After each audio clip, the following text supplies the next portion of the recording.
The sound of the locksmith's drill echoed through the marble foyer as I watched him install the final deadbolt. Marcus had always said I'd never be able to afford this house on my own. He was wrong about a lot of things, but that might have been his biggest mistake yet. I'd love to know which corner of the globe you're watching from. And if this story speaks to you, make sure to subscribe.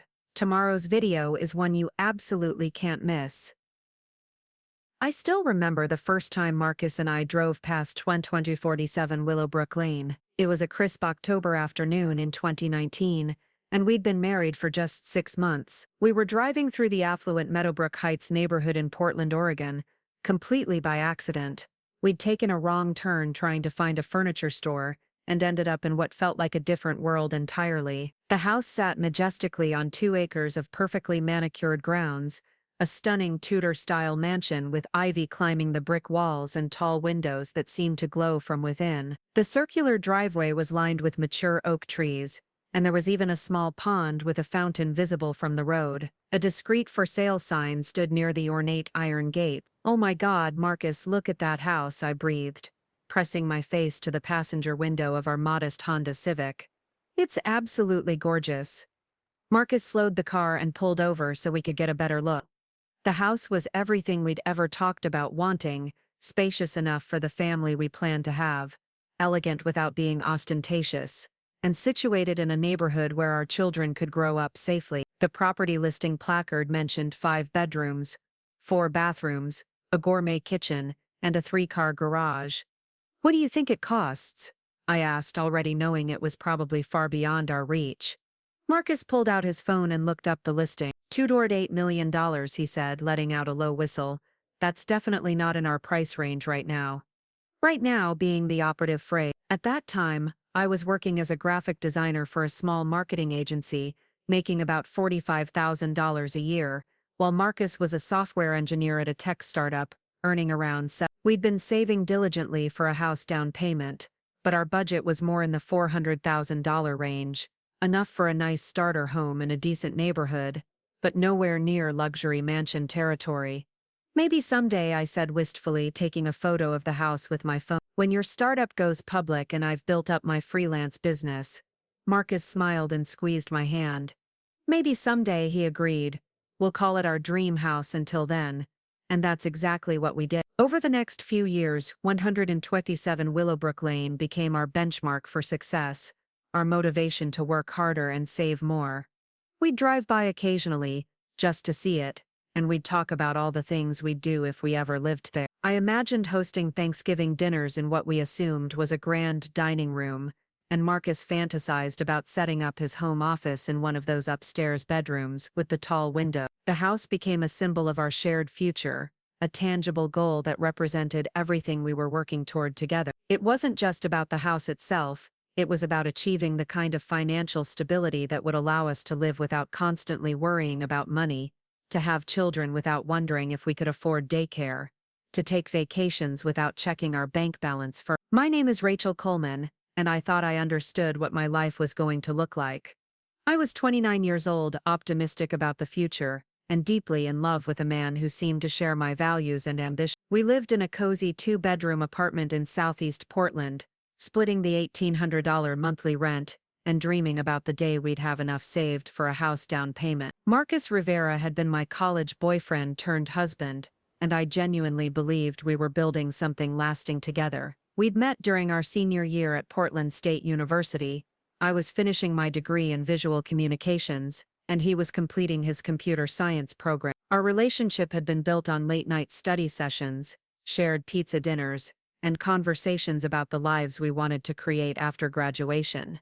What I loved most about Marcus was his ambition. He wasn't content to just find a decent job and coast through life. He had plans. He wanted to work for innovative companies, eventually start his own business, and build the kind of wealth that would give us options. I found his drive attractive and inspiring, and I tried to match it with my own career goal. After college, I'd started at Pinnacle Marketing as a junior designer, making $35,000 a year and learning everything I could about brand development and digital design. It wasn't glamorous work, mostly designing social media graphics and updating website layouts for small local businesses.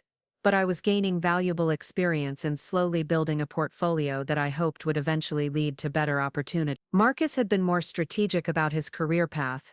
Instead of taking the first job offer he received, he'd held out for a position at TechFlow Solutions, a startup that was developing project management software for remote teams. The pay was lower than what he could have made at an established company, but he believed in the product and was excited about the potential for equity compensation if the company succeeded.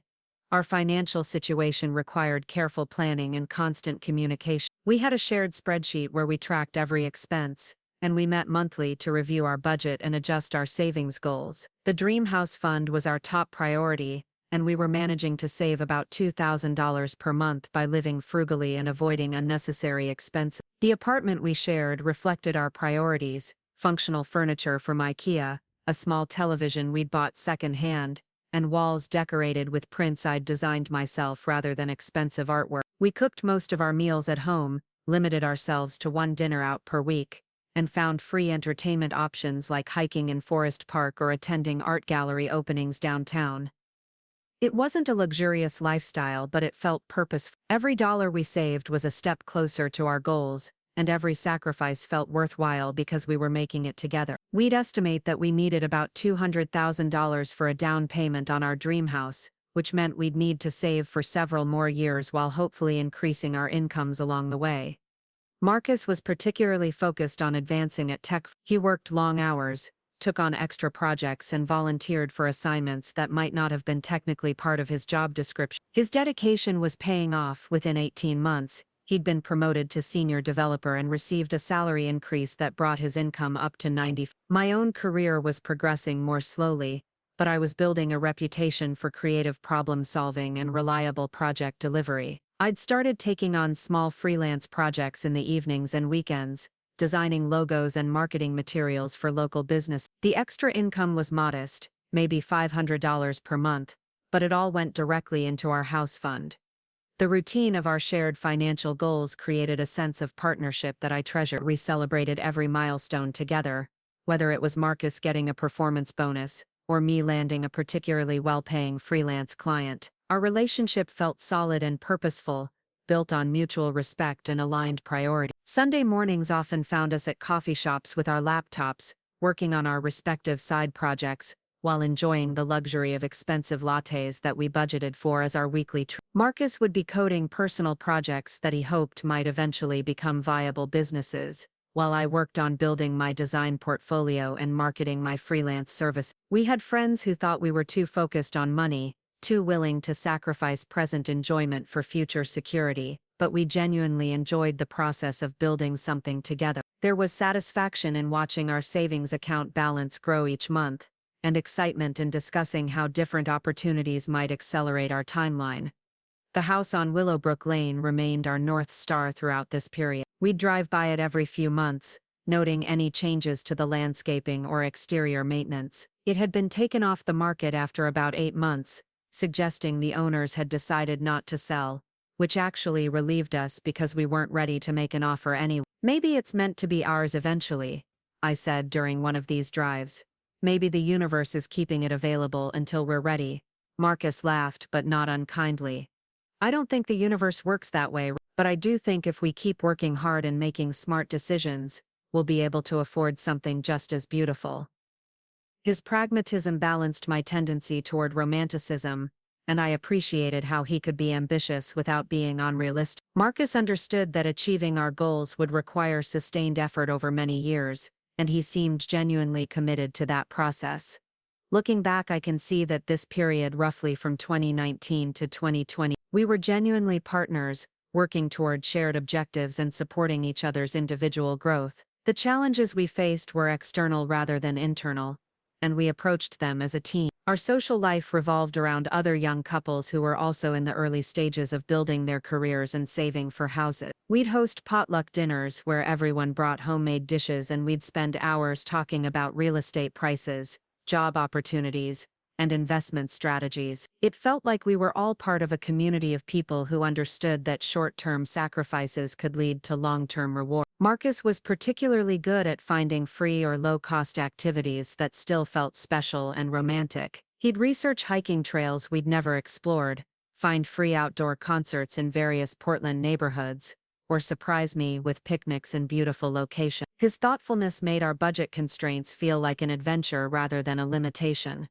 I contributed to our relationship by managing most of our financial planning and household organization. I enjoyed creating detailed budgets, researching the best deals on everything from groceries to insurance, and finding creative ways to make our small apartment feel more comfortable and attractive. My design skills meant I could create artwork for our walls and find inexpensive ways to update our living space. The foundation of trust we'd built during this period felt unshakable. We shared access to all our accounts, made major financial decisions together, and were completely transparent about our individual spending. Neither of us had any debt beyond Marcus's modest student loans, and we both had good credit scores that would help us qualify for a mortgage when the time came. By early 2022, our combined savings had reached $50,000, and our combined income had grown to about $100,000. We were still several years away from being able to afford our dream house, but we were making real progress toward homeownership in general. We'd started looking at houses in the $500,000 to $1,000 range, thinking that we might buy a starter home and work our way up to something more impressive over time. A lot of love and effort went into bringing this story to life. If you're enjoying it, we'd be so grateful if you'd subscribe to our channel. Now, back to where we left off.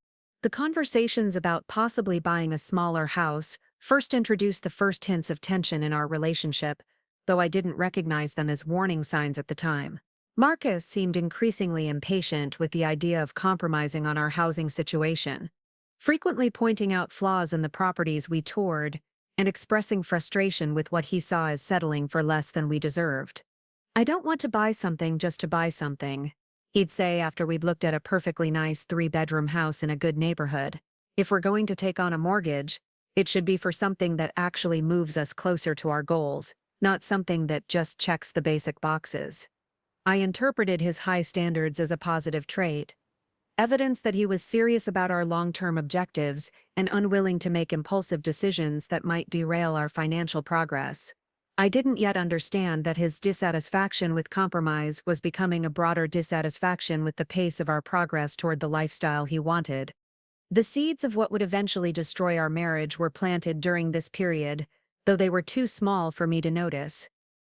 Marcus was growing increasingly focused on external markers of success, while I remained content with the process of building something meaningful together. He was beginning to see our modest lifestyle as a temporary inconvenience to be endured, rather than a shared adventure to be enjoyed. But in the moment, surrounded by our careful plans and shared dreams, our relationship felt stronger than ever. We were two people working toward the same goals, supporting each other through challenges, and building the foundation for what I believed would be a lifetime of partnership. The house on Willowbrook Lane continued to represent everything we were working toward, a symbol of the financial security and family life we planned to create together. I had no way of knowing that within 2 years, that same house would become the center of the most painful and transformative experience of my life. The first sign that something was shifting in Marcus came in March of 2022, during what should have been one of our happiest moments together. TechFlow Solutions had just received a major round of venture capital funding, and Marcus' equity package suddenly had real value for the first time since he'd joined the company. "Rachel, you're not going to believe this," he said, bursting through our apartment door with an energy I hadn't seen from him in months. He was holding his laptop and grinning in a way that made him look like the college student I'd fallen in love with. "What happened?" I asked, looking up from the freelance project I'd been working on at our small dining table. "The funding came through, $42 million. And my equity vest is worth about $180,000 right now, maybe more if the company keeps growing." I stared at him, trying to process what he'd just said. $180,000 was more than either of us made in an entire year. Combined with our existing savings, it meant we suddenly had enough money to seriously consider buying our dream house. "Are you serious?" I said, standing up so quickly that my chair almost tipped over. "Marcus, that's incredible. That's life-changing." He set his laptop down and pulled me into a hug, spinning me around our small living room. For a moment, It felt like everything we'd worked for was finally paying off. The years of careful budgeting, the shared sacrifices, the long-term planning, all of it had led to this moment when our dreams suddenly became achievable. We could actually buy the house, Marcus said, his voice filled with excitement. Maybe not the exact one on Willowbrook Lane, but something just as beautiful. Something that's actually ours. That night, we stayed up until 3 a.m., researching luxury real estate listings and calculating mortgage payments. With Marcus's equity payout and our savings, we could afford a substantial down payment, and our combined income would easily qualify us for the remaining financing. For the first time in our relationship, money felt like a tool for creating the life we wanted, rather than a constant constraint on our choices. But something strange happened in the weeks that followed.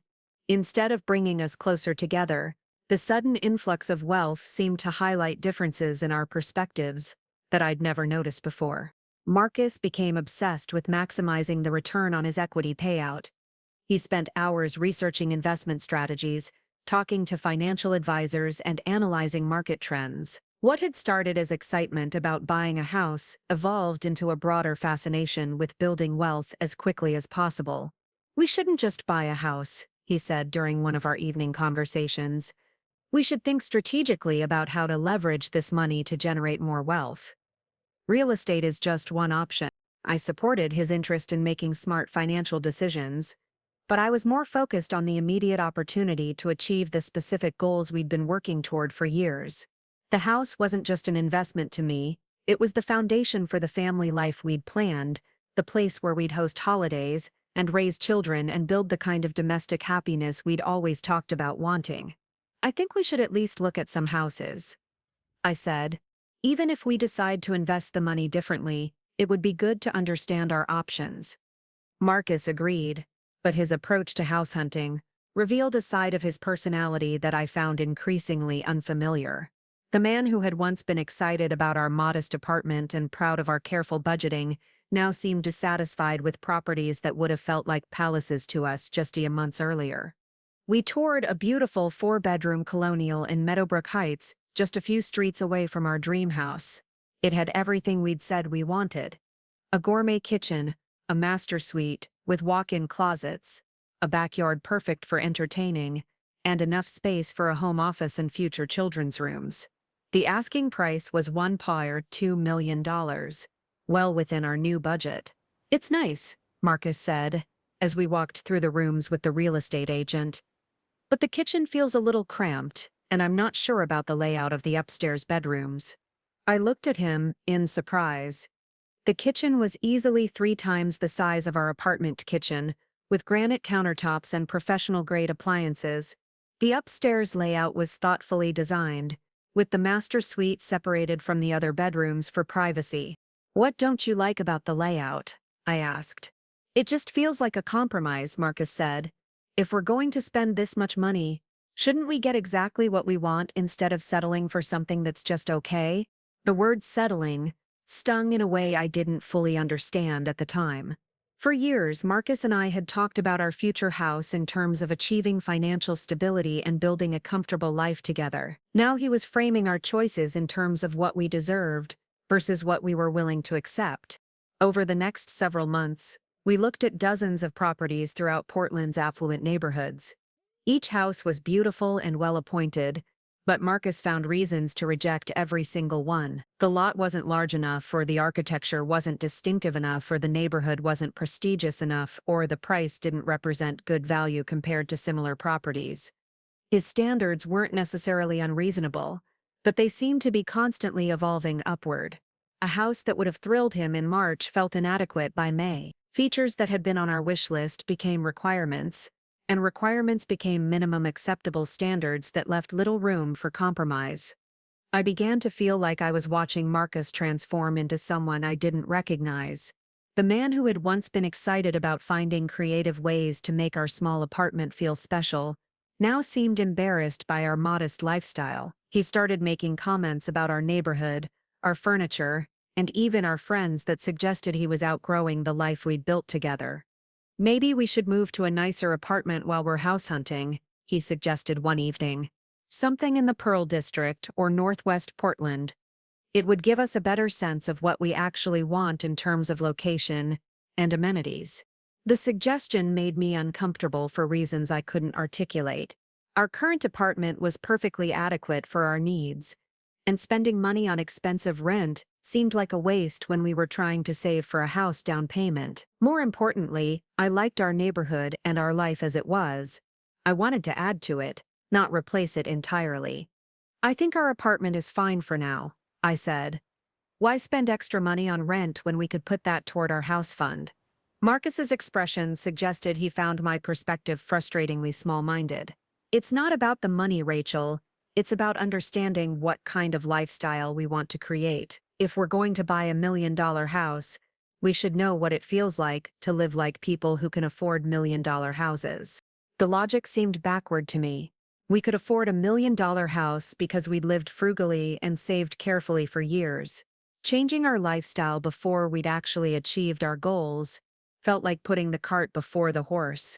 But Marcus's enthusiasm for upgrading our immediate circumstances was infectious, and I found myself agreeing to changes that felt premature but weren't necessarily harmful. We moved to a more expensive apartment in the trendy Hawthorne district, trading our $1,800 monthly rent for a $3,200 lease on a modern loft with exposed brick walls and floor-to-ceiling windows. The new apartment was undeniably beautiful, and Marcus seemed happier and more relaxed in the upscale environment. He started dressing differently, buying clothes from boutiques rather than department stores, and developing interests in wine and gourmet cooking that required expensive equipment and ingredients. I feel like I can finally breathe, he said one evening, as we sat on our new leather sofa, drinking a bottle of wine that cost more than we used to spend on groceries in a week. I didn't realize how constrained I felt in the old place. I wanted to share his enthusiasm, but the constant outflow of money made me anxious. Even with Marcus's equity payout, we were spending far more than we earned each month, effectively reducing the amount available for our house down payment. When I tried to discuss this concern, Marcus dismissed my worries as unnecessarily conservative. We're not going to run out of money, Rachel. My equity is just the beginning. The company is growing rapidly, and there will be more funding rounds. Plus, I'm getting calls from recruiters at bigger companies who are offering significant salary increases. His confidence about future income felt premature to me, but I didn't want to seem unsupportive of his career success. Marcus had worked hard to position himself for these opportunities, and his expertise in software development was genuinely valuable in Portland's competitive tech market. The shift in our financial behavior was accompanied by changes in our social circle.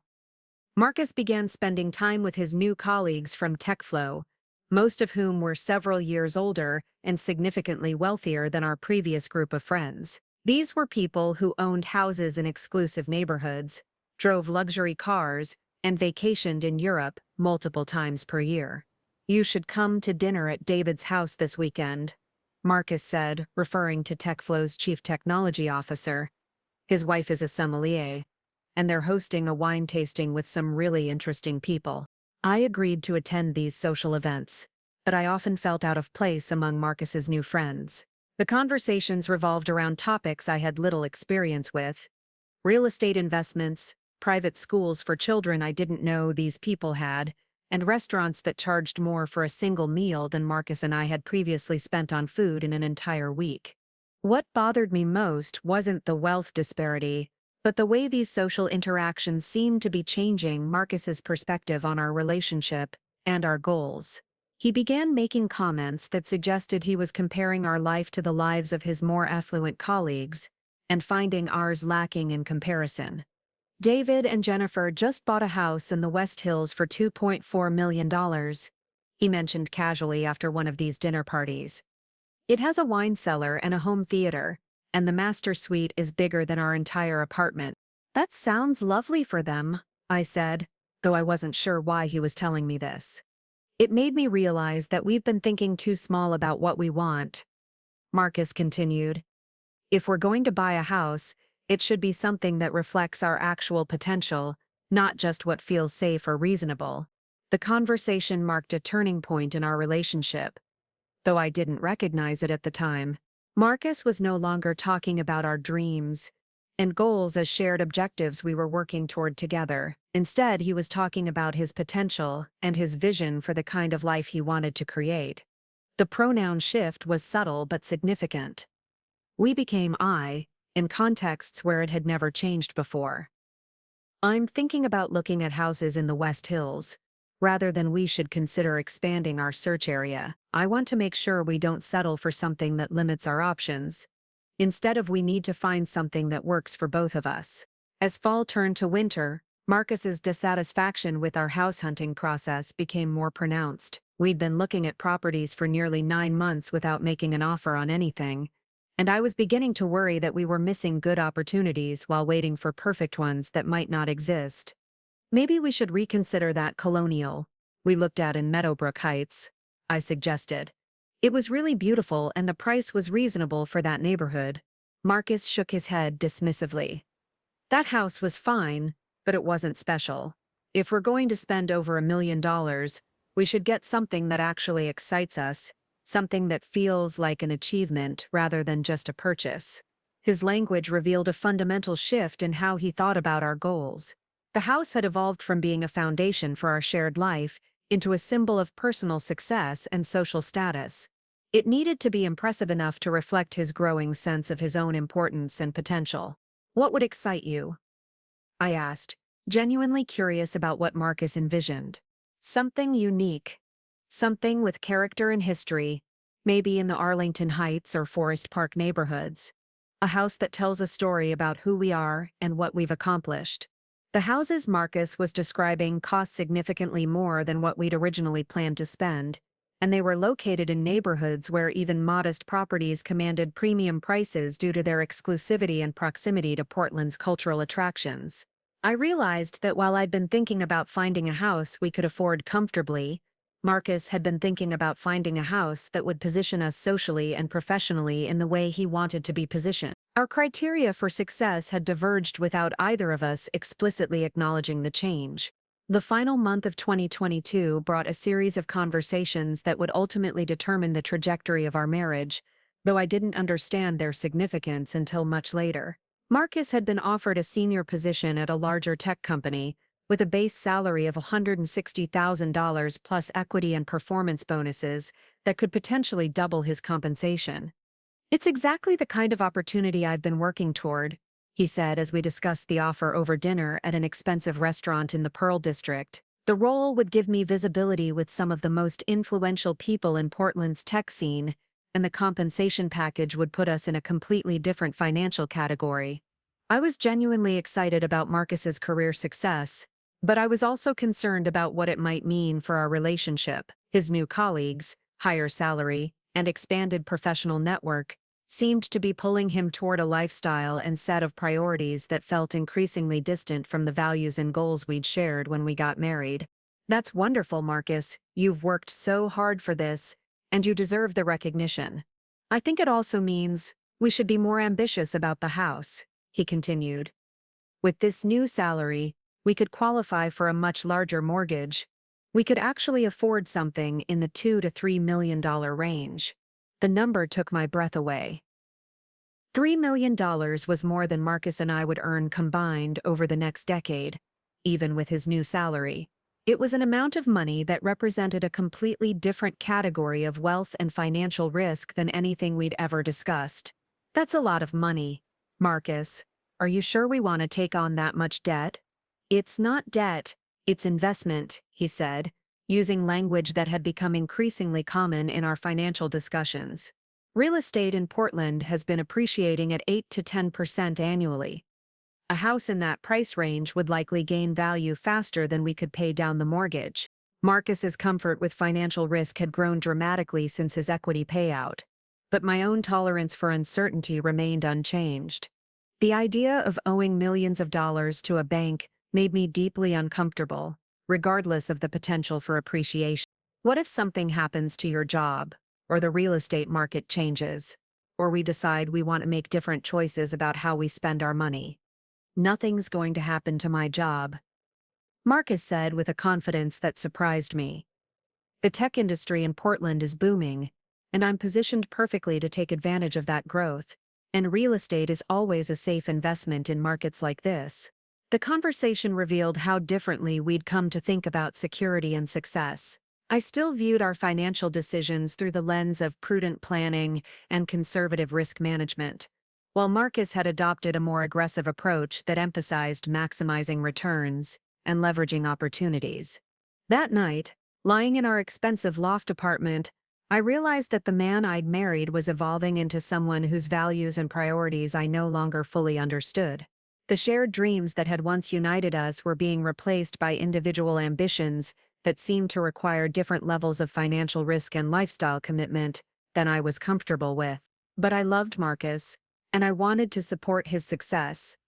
I convinced myself that my discomfort was probably just a natural response to how quickly our circumstances were changing, and that I needed to be more open to the opportunities that his career growth was creating for us.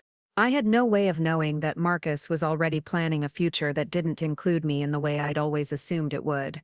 The conversation that would end my marriage began on a Tuesday evening in February 2023, but I didn't recognize it as the beginning of the end until much later. Marcus had been at his new job for 6 weeks, and the transformation in his daily routine and general demeanor had been remarkable. He left for work earlier, came home later, and spent most of his free time on his phone, either taking calls from colleagues or researching investment opportunities. "Rachel, we need to talk about our timeline," he said, settling onto our leather couch with a glass of wine and his laptop. "I've been running some numbers, and I think we're approaching this house search all wrong." I looked up from the client proposal I'd been working on, immediately sensing that this wasn't going to be a casual conversation about real estate. Marcus had the focused intensity he usually reserved for important work presentations, and his tone suggested he'd already reached conclusions about whatever we were going to test. "What do you mean?" I asked, closing my laptop and giving him my full attention. "We've been thinking like buyers instead of thinking like investors," Marcus said, opening a spreadsheet that appeared to contain detailed financial projections. "Look at these numbers. If we buy a house for $3 million with 20% down, our monthly payments would be about $14,000. But if we rent out parts of the property, or if we buy something that's undervalued and appreciated through renovations, we could actually generate positive cash flow." The complexity of his analysis was impressive, but it seemed to be missing the fundamental point of why we'd wanted to buy a house in the first place. We'd never talked about rental income or renovation projects or treating our home as a business venture. Our dream had always been about creating a beautiful, comfortable space where we could build our life together. "I'm not sure I want to be a landlord," I said carefully.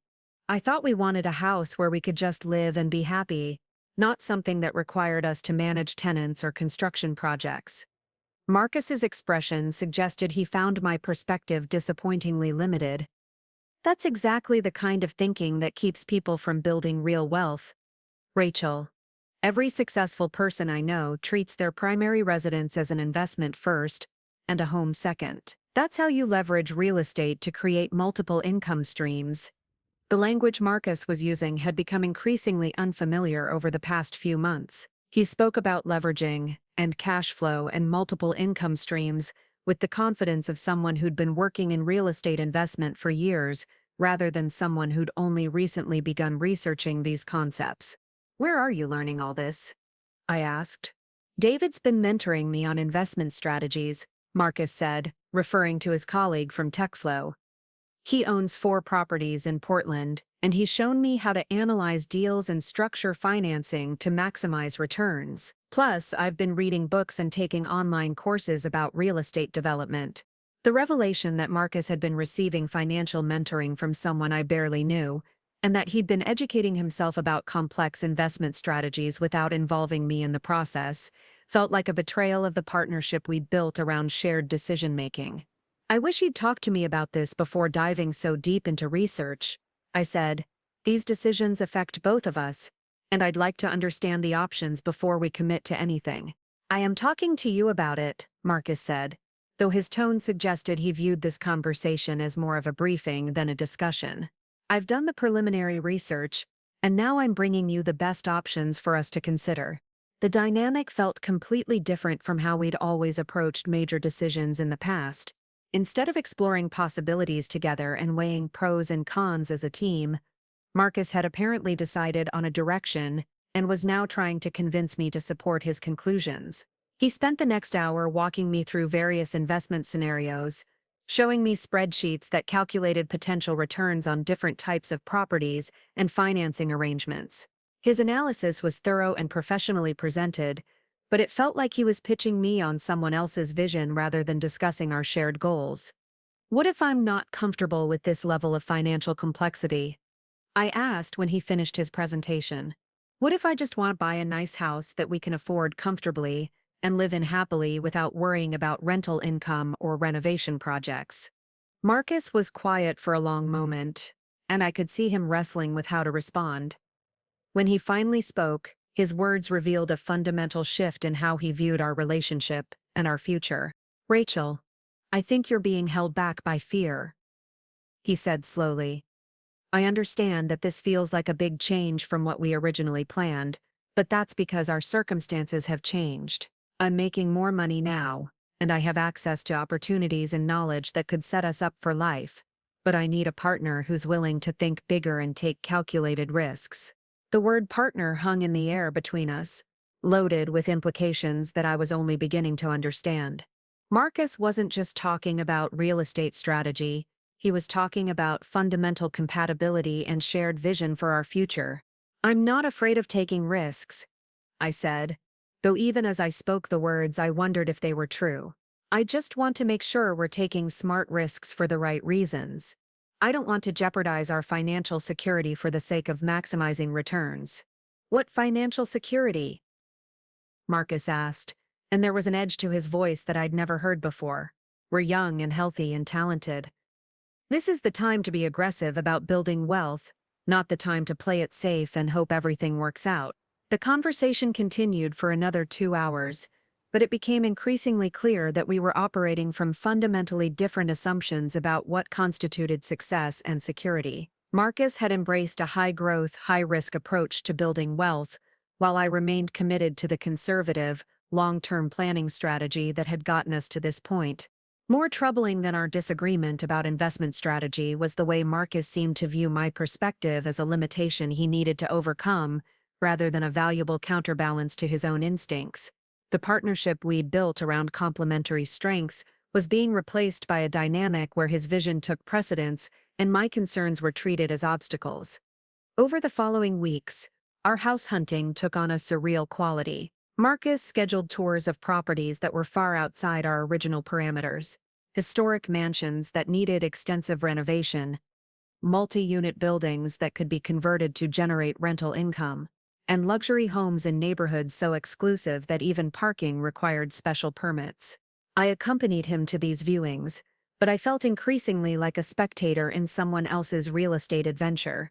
Marcus would spend hours discussing renovation possibilities with agents, analyzing the investment potential of various properties, and networking with other buyers who shared his aggressive approach to real estate. "What do you think about this one?" he asked as we toured a stunning 1920s mansion in the Alameda neighborhood. The house was architecturally beautiful, with original hardwood floors, hand-carved moldings, and floor-to-ceiling windows that filled every room with natural light. It was also $3.4 million and needed at least $500,000 in updates to be move-in ready. "It's gorgeous," I said honestly, "but it's also a massive project. Are we really ready to take on a renovation this extensive?" "We wouldn't do the work ourselves," Marcus said, as if I'd suggested something ridiculous. "We'd hire contractors and project managers. David knows people who specialize in historic renovations." The casual way Marcus referenced hiring teams of professionals to handle complex construction projects revealed how dramatically his sense of our financial resources had expanded. 6 months earlier, we debated whether we could afford to hire someone to deep clean our apartment before moving. Now he was talking about managing construction budgets that exceeded our annual income. "How much do you think a renovation like this would cost?" I asked. Marcus pulled out his phone and showed me estimates he'd apparently already obtained from contractors. "Probably around $600,000 to do it right, but David says the finished value would be close to $5 million. We'd essentially be creating $1.1 million in equity through strategic improvements. The numbers were staggering, both in terms of the investment required and the potential returns Marcus was projecting.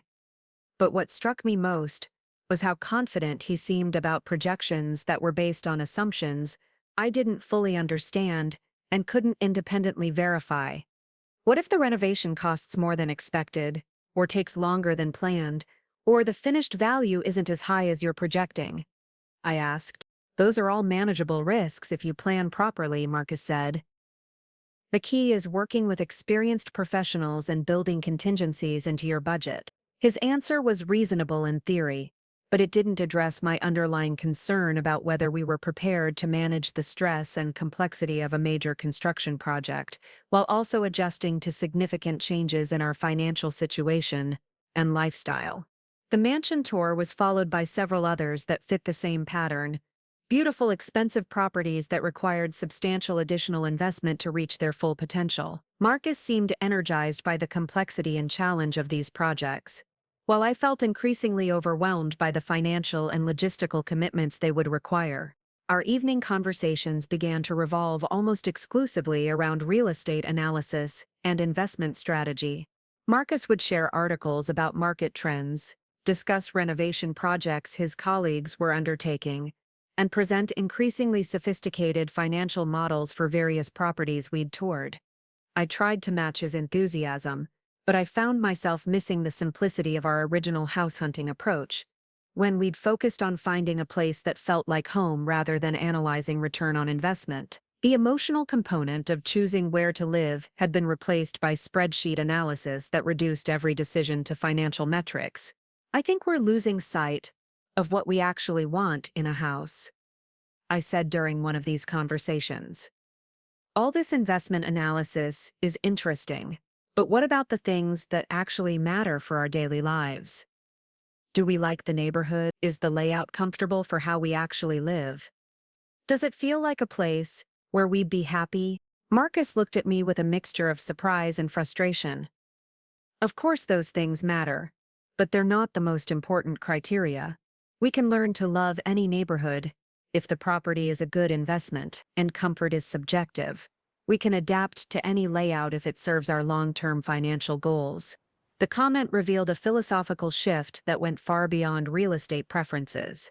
Marcus was arguing that our personal happiness and comfort should be secondary considerations to financial optimization, that we should choose where to live based primarily on investment potential rather than quality of life.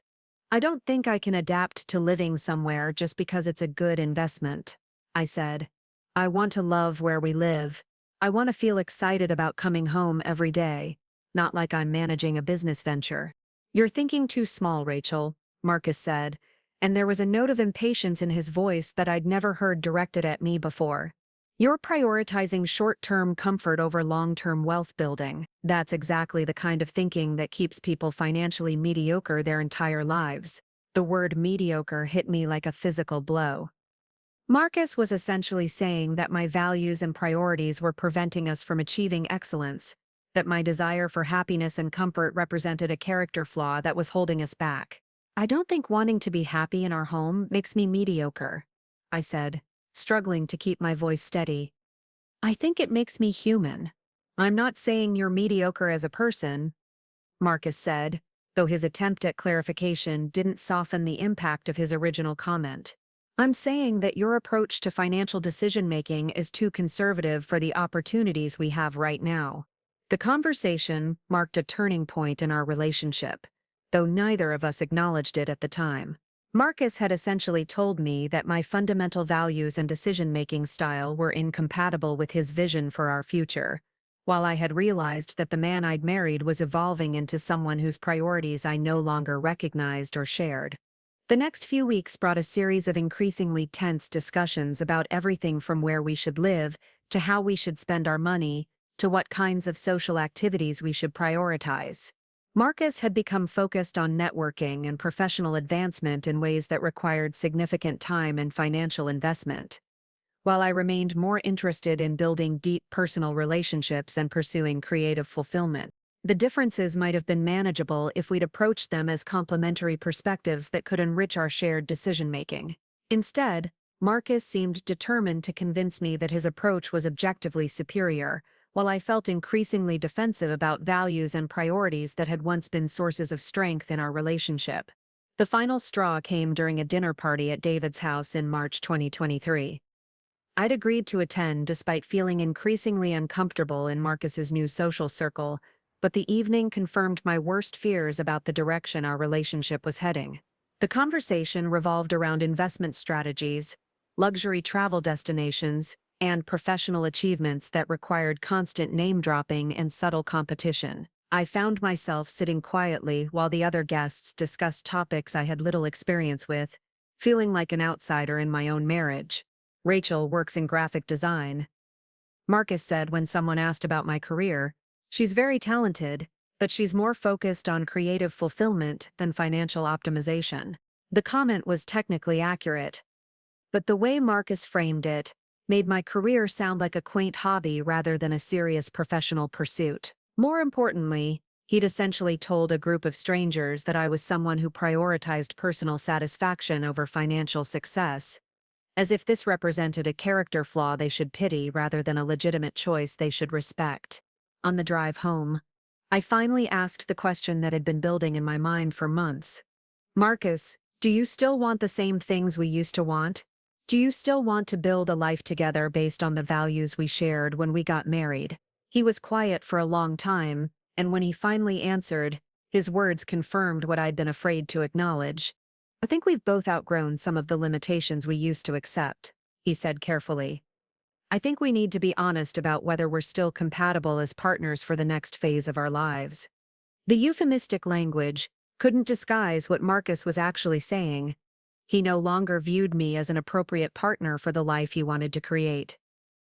The woman who had supported his ambitions and shared his dreams was now seen as an obstacle to his continued growth and success. That night, I lay awake realizing that my marriage was effectively over, even though neither of us had said the words out loud. The man I'd loved and trusted had evolved into someone who viewed our relationship as a business partnership that was no longer generating adequate returns. The divorce papers arrived on a Thursday morning in April 2023, delivered by a courier service to my freelance graphic design studio. I'd rented the small office space 3 months earlier, partly because I needed room to expand my business, and partly because I'd needed somewhere to escape the increasingly tense atmosphere of our shared apartment. Marcus hadn't come home the night before. The third time that week he'd claimed to be working late on urgent projects that required him to stay downtown. I'd stopped questioning these absences, partly because I was afraid of what I might discover, and partly because I was secretly relieved to have time alone to process what was happening to our marriage. The legal documents were professionally prepared and devastatingly thorough. Marcus had filed for divorce citing irreconcilable differences, and his attorney had included a detailed financial disclosure that revealed the true scope of how our lives had diverged over the past year. According to the paperwork, Marcus's equity stake in TechFlow Solutions was now valued at approximately $420,000, significantly higher than the $180,000 we'd calculated when the initial funding round closed. His new salary, combined with performance bonuses and stock options, had pushed his annual compensation to nearly $200,000. The assets we'd built together, our savings account, investment portfolio, and shared equity in the expensive loft apartment lease, totaled an additional $185,000. But what shocked me most wasn't the total value of our combined assets. It was the revelation that Marcus had been systematically restructuring our finances in ways I'd never been informed about, positioning himself to retain the majority of our wealth while minimizing my claim to what we'd built together. The equity stake in TechFlow had been moved into a trust established before our marriage, making it his separate property rather than marital assets subject to division. The high-yield investment account we'd opened together had been closed and the funds transferred to individual accounts in Marcus's name only. Even our shared savings account showed a balance of only $12,000, though I clearly remembered it containing more than $60,000 the last time I'd checked. My hands were shaking as I called the attorney Marcus had recommended I consult. Patricia Hendricks, who specialized in collaborative divorce proceedings, and had supposedly helped several of Marcus's colleagues navigate amicable separations. The conversation that followed was my first indication that Marcus's planning had extended far beyond financial reorganization. "Miss Coleman, I'm so glad you called," Patricia said when I reached her office. "Marcus mentioned that you might be contacting me. I understand this is a difficult time, but I think we can work together to make this process as smooth as possible for both of you." The fact that Marcus had already spoken to the attorney I was calling for independent representation should have been an immediate red flag, but I was too emotionally overwhelmed to recognize the conflict of interest. "I just received the divorce papers," I said. "I'm confused about some of the financial information. It looks like our assets are much lower than I expected." Divorce proceedings can be complicated when there are business interests and investment accounts involved, Patricia said in a tone that was meant to be reassuring but felt patronizing. "Marcus has provided very detailed documentation about your marital finances, and I think you'll find that the proposed settlement is quite fair given your respective contributions to the household income." The phrase "respective contributions" made me pause. During our marriage, I'd handled the majority of our financial planning, budget management, and day-to-day expense tracking. I'd also been the one who'd researched investment opportunities, negotiated better rates on insurance and utilities, and found ways to maximize our savings potential. But apparently my contributions were being valued differently than Marcus's increased salary and equity compensation. "Can you explain how the asset division was calculated?" I asked. Patricia walked me through a complex analysis that attributed the majority of our wealth accumulation to Marcus's career advancement and investment decisions. According to her calculations, my freelance income and financial management had contributed approximately 30% of our household's net worth, entitling me to a proportional share of the marital assets. The math seemed suspicious. But Patricia presented it with such professional confidence that I began to doubt my own understanding of our financial situation. She used legal terminology I wasn't familiar with and referenced case law that supposedly supported the proposed division of assets. "What about the house we were planning to buy?" I asked. "We've been saving for that together for years. Given the significant changes in your financial circumstances, Marcus feels it would be prudent for you to pursue homeownership separately," Patricia said. "He's prepared to continue with the investment property strategy he's been developing, while you could look for something more modest that fits your individual budget." The casual dismissal of our shared dreams was devastating, but it was the phrase, "more modest," that revealed how Marcus and his attorney viewed my financial prospects post-divorce. They were essentially telling me that I should lower my expectations and accept a smaller life because I wouldn't have access to Marcus's increased earning potential. Over the following weeks, I learned that Marcus had been planning our divorce with the same strategic thinking he'd applied to his real estate investment research. Every financial decision he'd made over the past year, from restructuring his equity compensation to recommending Patricia as my attorney, had been designed to maximize his advantage in divorce proceedings. The collaborative divorce process that Patricia promoted as fair and amicable turned out to be a carefully orchestrated negotiation where Marcus held all the cards. He had superior legal representation, more detailed financial documentation, and a clear understanding of how divorce law would treat our various assets and debts. My freelance graphic design business, which I'd been building slowly and carefully over several years, was valued at essentially nothing because it had no physical assets or long-term contracts.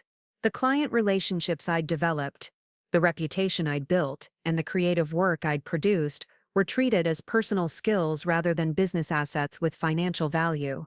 Meanwhile, Marcus's equity stake in TechFlow was projected to be worth millions if the company went public, but because it was structured as compensation for future performance rather than current assets, I had no claim to its potential value.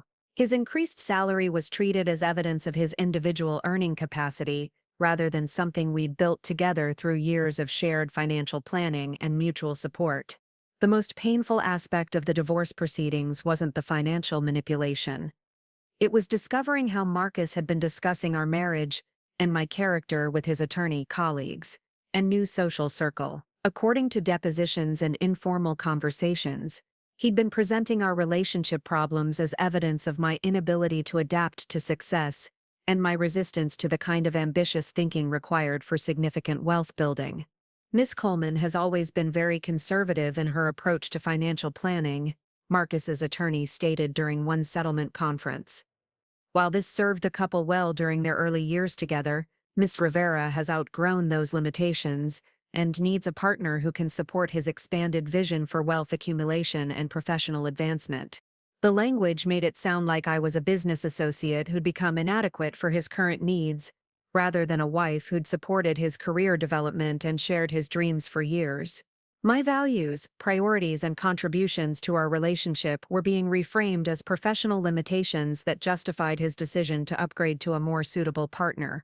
Because that's exactly what Marcus had done. 3 weeks into our divorce proceedings, I discovered that he'd been in a relationship with someone else for the past 4 months. Her name was Vanessa Chen, and she was a real estate attorney who specialized in high-end property transactions and investment structuring. Vanessa was 32 years old, drove a Tesla Model S, and owned a condo in the Pearl District that she'd purchased as an investment property before moving to a rental in the trendy Northwest Portland area. Her LinkedIn profile described her as someone who helped high-net-worth individuals optimize their real estate portfolios for maximum financial return. The relationship had apparently begun during one of the networking events Marcus had been attending for professional development. Vanessa shared his enthusiasm for aggressive investment strategies, had extensive experience with the kind of complex real estate transactions he'd been researching, and moved in social circles where his increased income and equity compensation made him an attractive partner. "I think you should know that Marcus has been seeing someone," Patricia told me during what was supposed to be a routine update on settlement negotiations. "It doesn't affect the legal aspects of your divorce, but it might help you understand why he's been so focused on finalizing the financial arrangements quickly." The revelation explained Marcus's urgency about divorce proceedings and his insistence on maintaining possession of the expensive loft apartment. He'd been planning to move Vanessa in as soon as our lease arrangements were settled, continuing the lifestyle he'd established while eliminating the financial burden of supporting someone who didn't share his investment philosophy. But the most devastating discovery came when I learned about the house. While Marcus had been telling me that we needed to postpone our home buying plans until after the divorce was finalized, he'd actually been working with Vanessa to identify and analyze potential investment properties for their future together. They'd already made an offer on a $2.7 million mansion in the Forest Park neighborhood. Not the exact house on Willowbrook Lane that Marcus and I had dreamed about, but something remarkably similar in terms of size, elegance, and exclusivity. The property featured 6 bedrooms, a gourmet kitchen with professional-grade appliances, a home theater, and grounds that included a swimming pool and tennis court. The discovery came through social media, of all places. Vanessa had posted photos from what appeared to be a house tour, with captions about exploring possibilities for our dream home, and so excited about this next chapter. The comments from their mutual friends made it clear that Marcus and Vanessa were being celebrated as a power couple who deserved the kind of luxury lifestyle they were planning to create together. I stared at those photos for hours, trying to process the magnitude of what had been taken from me. This wasn't just about losing my marriage, or even losing my claim to our shared assets. This was about watching someone else step into the exact life that Marcus and I had spent years planning and working toward together. The house Vanessa was touring represented everything. Marcus and I had talked about wanting the foundation for raising children, the space for hosting family gatherings, the symbol of financial security and domestic happiness. But now it was being framed as Marcus's reward for outgrowing the limitations of his previous relationship and finding someone more suited to his evolved ambitions. The final settlement conference took place in June 2023, 3 months after I'd received the initial divorce papers. By that point, I'd retained my own attorney, Jonathan Walsh, who specialized in protecting the interests of lower-earning spouses in high-asset divorces. But even with better representation, the financial damage had largely been done.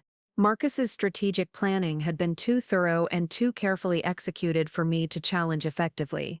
The asset restructuring he'd done throughout 2022 was entirely legal, and his claims about my limited contribution to his increased earning potential were difficult to disprove without years of expensive litigation.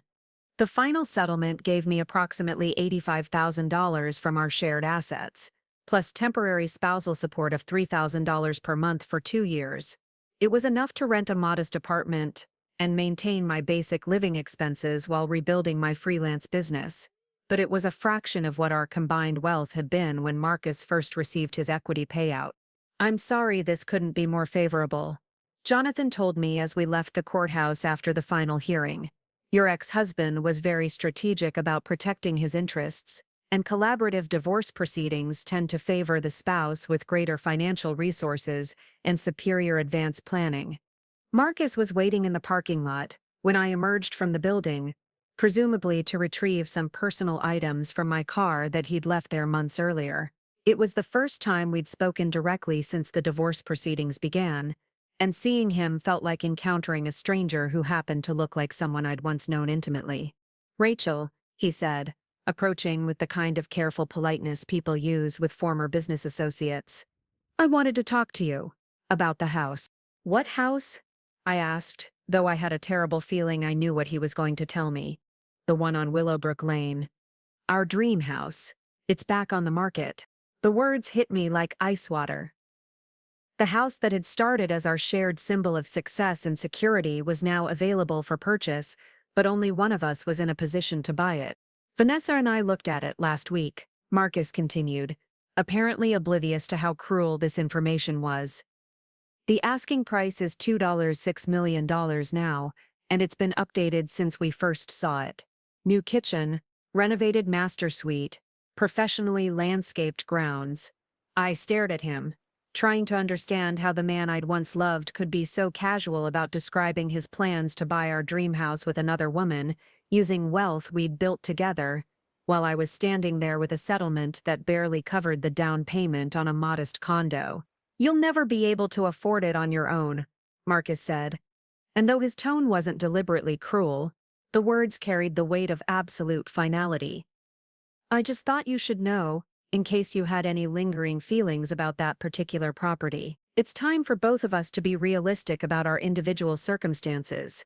As he walked away, I realized that Marcus genuinely believed he was being kind by informing me about his plans.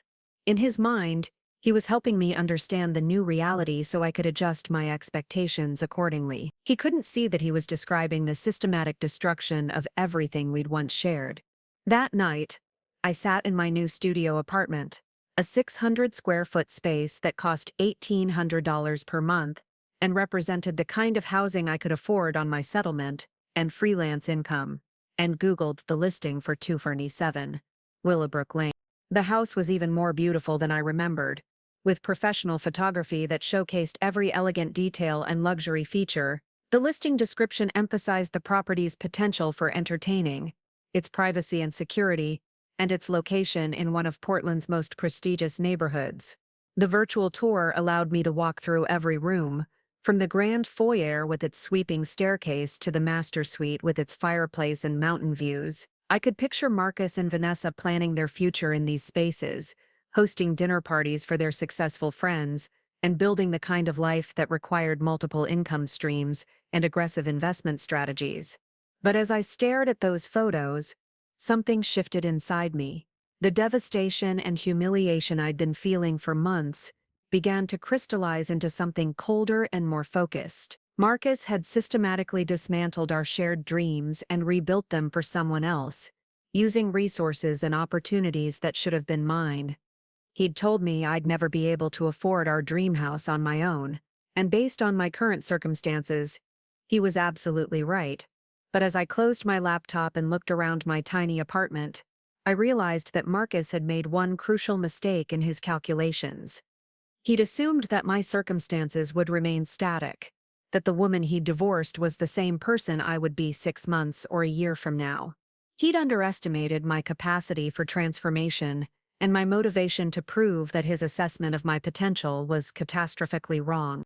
The house on Willowbrook Lane was still on the market, and Marcus hadn't closed on it yet, which meant there was still time to change the story he'd written about who deserved what and who was capable of achieving their dreams.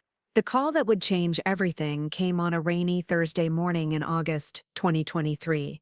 4 months after my divorce was finalized, I was working in my studio apartment, struggling to concentrate on a logo design for a local coffee shop, while rain drummed against my single window and reminded me of everything I couldn't afford anymore. My freelance business had been growing slowly but steadily since the divorce, largely because I'd thrown myself into work with desperate intensity. When you're living on $85,000 in settlement money and $3,000 monthly spousal support that would end in 18 months, every project becomes crucial. I'd been averaging about $4,500 per month in freelance income, which was enough to cover my basic expenses, but left little room for saving toward any significant goals. Rachel Coleman? The voice on the phone was professional, female, and unfamiliar. Yes, this is Rachel. My name is Catherine Morrison, and I'm calling from Morrison Strategic Consulting. We're a boutique firm that specializes in brand development and digital marketing for high-growth companies. I've been following your work, and I'd like to discuss a potential opportunity that might interest you. I set down my coffee cup and grabbed a pen, immediately suspicious but intrigued. Over the past 4 months, I'd learned to be cautious about unexpected opportunities that sounded too good to be true. The divorce proceedings had taught me that people could present information in ways that served their interests rather than mine. What kind of opportunity? I asked. We've been retained by a client who needs a comprehensive rebranding and digital marketing strategy. It's a substantial project that would require someone with your specific combination of creative skills and strategic thinking. The timeline is aggressive, but the compensation would be significant. Catherine explained that her client was a technology company based in Seattle that had recently received major venture capital funding and needed to rebrand completely before launching their new product line. They required logo design, brand guidelines, website development, marketing materials, and a comprehensive digital strategy, essentially everything I'd been doing for smaller clients, but at a much larger scale. The project timeline is 12 weeks, Catherine continued. We're looking for someone who can work intensively and deliver exceptional results quickly. The total compensation would be $180,000, with half paid upfront and half upon completion. I nearly dropped the phone. $180,000 was more than I'd made in the previous 2 years combined. It was enough to completely change my financial situation and give me options I'd thought were impossible since the divorce. That's a substantial project, I said, trying to keep my voice steady. Can you tell me more about the client and what they're looking for specifically? The client prefers to remain confidential until we've confirmed the partnership, Catherine said. But I can tell you that they're in the business intelligence software space. They're planning a major market expansion, and they need someone who can think strategically about brand positioning for high-end enterprise clients. Business intelligence software was something I had limited experience with, but I'd worked on projects for several technology companies and understood the general principles of enterprise marketing. The confidentiality requirement was unusual but not unheard of in the tech industry, especially for companies preparing major product launches. I'd be interested in learning more, I said. What's the next step? Catherine scheduled a video conference for the following day, during which she would provide more details about the project scope and introduce me to the project team. She also mentioned that if I was selected for the project, they would need me to start immediately and work exclusively on their account for the 12-week duration. After hanging up, I spent the rest of the day researching Morrison Strategic Consulting and trying to understand how this opportunity had come to my attention. The company's website was professionally designed, but relatively sparse on details about their client base or specific services. Catherine Morrison appeared to be a legitimate business professional with a background in marketing and brand consulting, but I couldn't find much information about her recent projects or client testimonials. The timing felt almost too convenient. Just when my financial situation was becoming genuinely desperate, my settlement money was running lower than I'd anticipated, and several recent clients had been late with payments. A massive opportunity had materialized that could solve my immediate problems and give me breathing room to plan for the future. But I'd learned not to trust convenient timing. Marcus's pursuit of our divorce had been timed to coincide with his career advancement and new relationship, ensuring that everything aligned to his advantage. I couldn't shake the feeling that this opportunity might also be more complicated than it appeared on the surface. The video conference the next day provided some reassurance but also raised new questions. Catherine was joined by two other team members, David Park, who introduced himself as the lead technical consultant, and Sarah Williams, who handled project management. All three seemed knowledgeable about branding and marketing, and their questions about my experience and approach were sophisticated and relevant. "We're particularly interested in your ability to work under pressure and deliver high-quality results quickly," Sarah said. "This client has very exacting standards and a timeline that doesn't allow for multiple revisions or extended development cycles." "I work well under deadline pressure," I said honestly. "Most of my freelance projects have involved tight timelines and clients who need exceptional results." David showed me preliminary information about the software platform I'd be marketing, a business intelligence tool that helped companies analyze financial data and identify market opportunities. The technology was impressive and seemed to have legitimate commercial potential, which made me more confident about the project's authenticity. "The brand positioning needs to convey sophistication, reliability, and cutting-edge innovation," Catherine explained. "Our target market consists of CFOs and financial executives at Fortune 500 companies. These are people who make purchasing decisions based on trust and proven results, not flashy marketing gimmicks."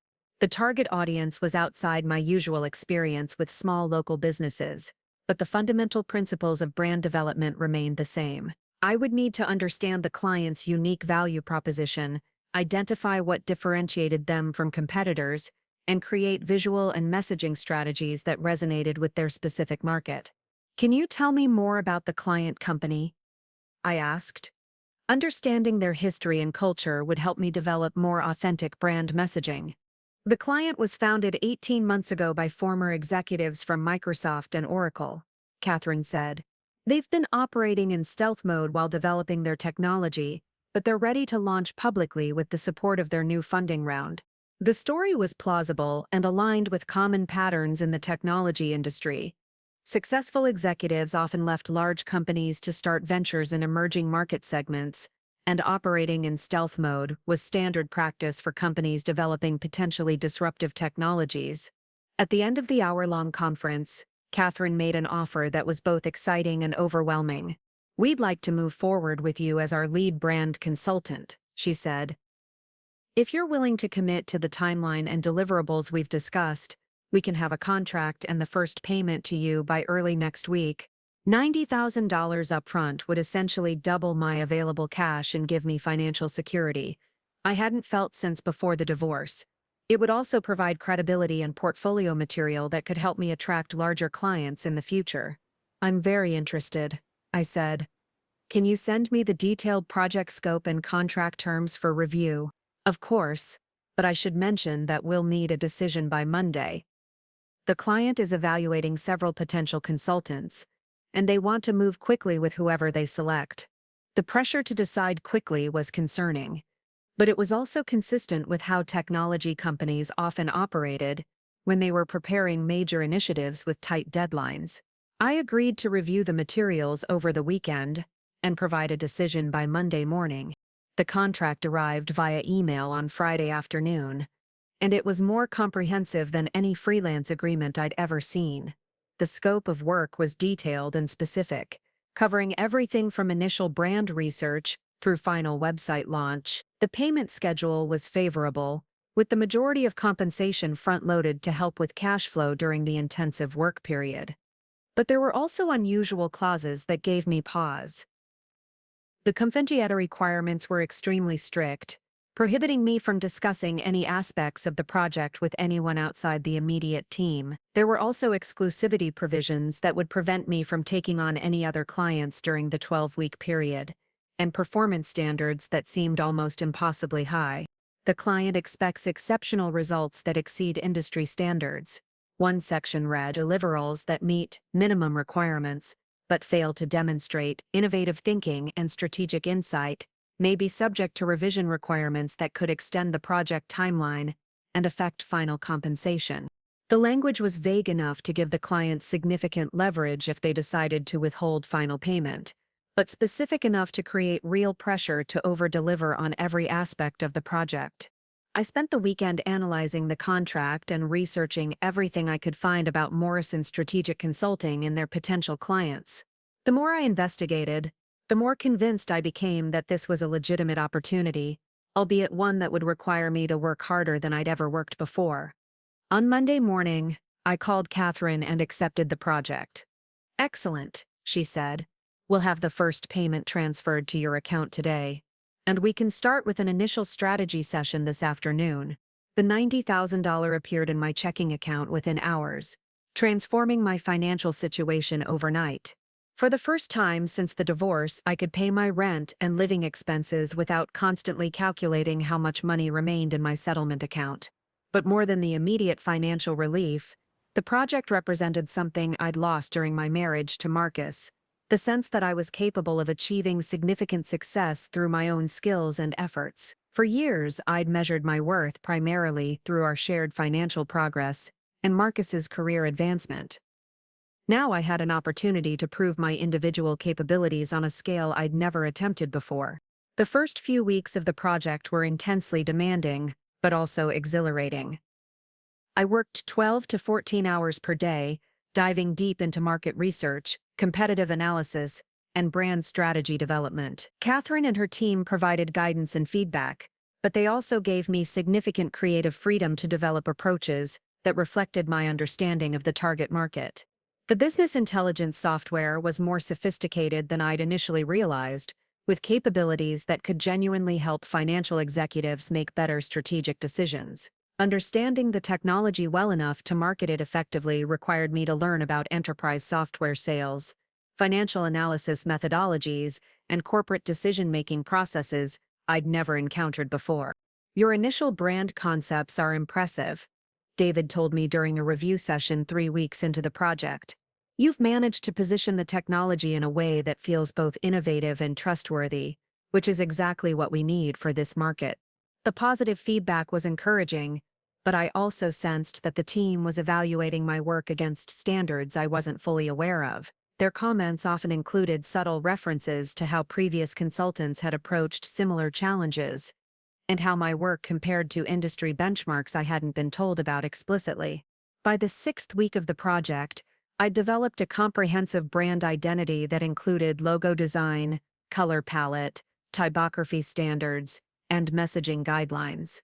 I'd also created a complete website architecture, marketing collateral templates, and a digital marketing strategy that covered everything from search engine optimization to social media engagement. "This is exceptional work," Sarah said during our weekly review. "The client is going to be very pleased with what you've developed." But instead of scheduling a presentation to the mysterious client, Catherine informed me that there had been a change in the project timeline. "The client has decided to accelerate their launch schedule," she said. "They want to move from stealth mode to full market presence within the next month, which means we need to implement everything you've developed much faster than originally planned." The acceleration meant additional work: website development, marketing campaign setup, and coordination with external vendors for printing and digital advertising. It also meant additional compensation, with Catherine offering an extra $50,000 if I could deliver everything needed for a successful launch within 4 weeks. $50,000 more would bring my total project compensation to $230,000, enough to completely change my post-divorce financial trajectory. But the timeline would require me to work essentially around the clock for the next month, with no room for error or delay. "I can do it," I said, partly because I needed the money, and partly because I was genuinely excited about seeing my work implemented at such a large scale. The final 4 weeks were a blur of intensive work, constant communication with vendors and technology providers, and meticulous attention to every detail of the launch implementation. I barely slept, lived on takeout food and coffee, and pushed my creative and technical skills to their absolute limits. But as the launch date approached, something strange began to happen. Catherine and her team became increasingly vague about specific launch activities and client communications. When I asked about media coverage or industry announcements, They deflected with comments about the client's preference for a soft launch that would build momentum gradually rather than seeking immediate publicity. The client wants to see how the market responds before committing to major promotional activities, Catherine explained. They're taking a very measured approach to market entry. The explanation was reasonable, but it didn't align with the urgency they'd expressed about timeline acceleration and launch readiness. If the client was planning a soft launch with minimal promotion, why had they needed me to work around the clock to complete marketing materials that wouldn't be used immediately? On the scheduled launch date, a Tuesday in November 2023, I waited for confirmation that the website had gone live and the marketing campaigns had been activated. But instead of receiving updates about launch activities, I received a message from Catherine requesting a final project review meeting. We want to evaluate everything you've delivered before the client makes their final go-no-go decision about the launch, she said. The possibility that my work might not be implemented after 3 months of intensive effort was devastating. But what concerned me more was the growing sense that something about this entire project had been different from what I'd been told at the beginning.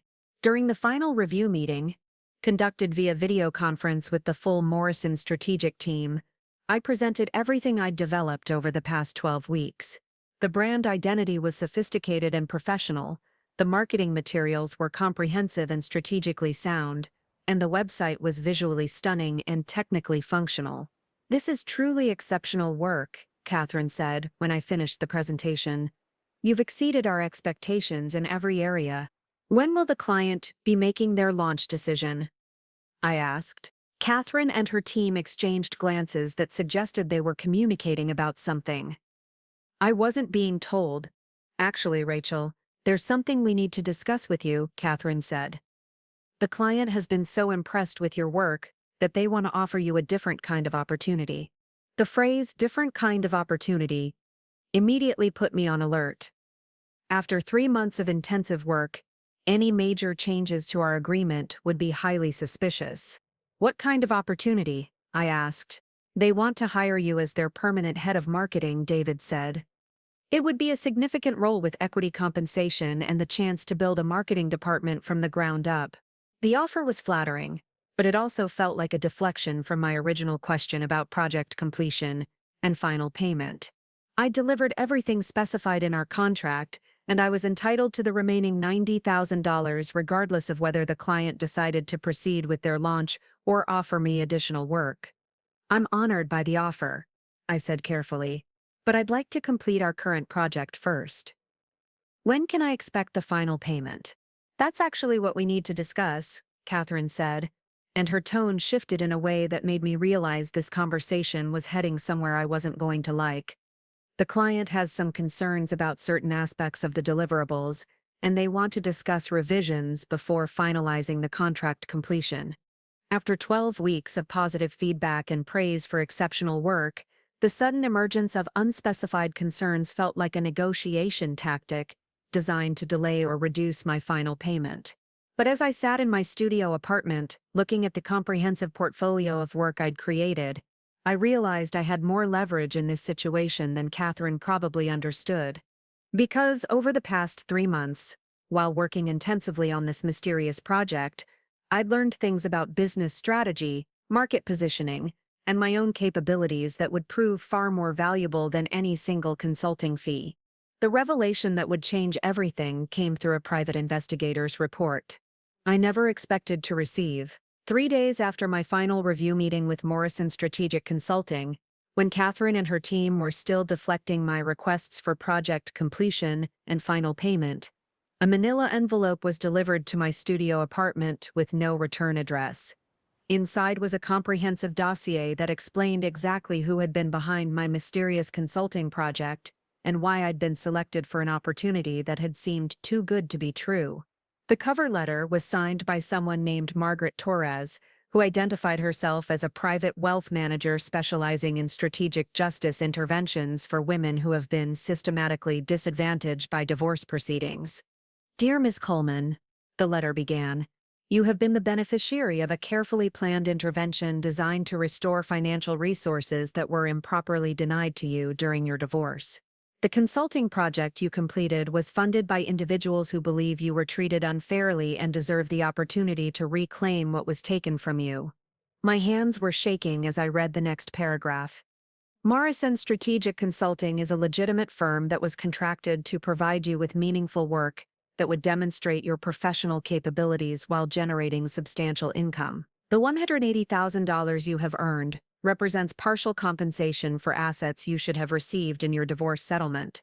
An additional $320,000 has been placed in a trust account in your name, bringing your total compensation to $500,000.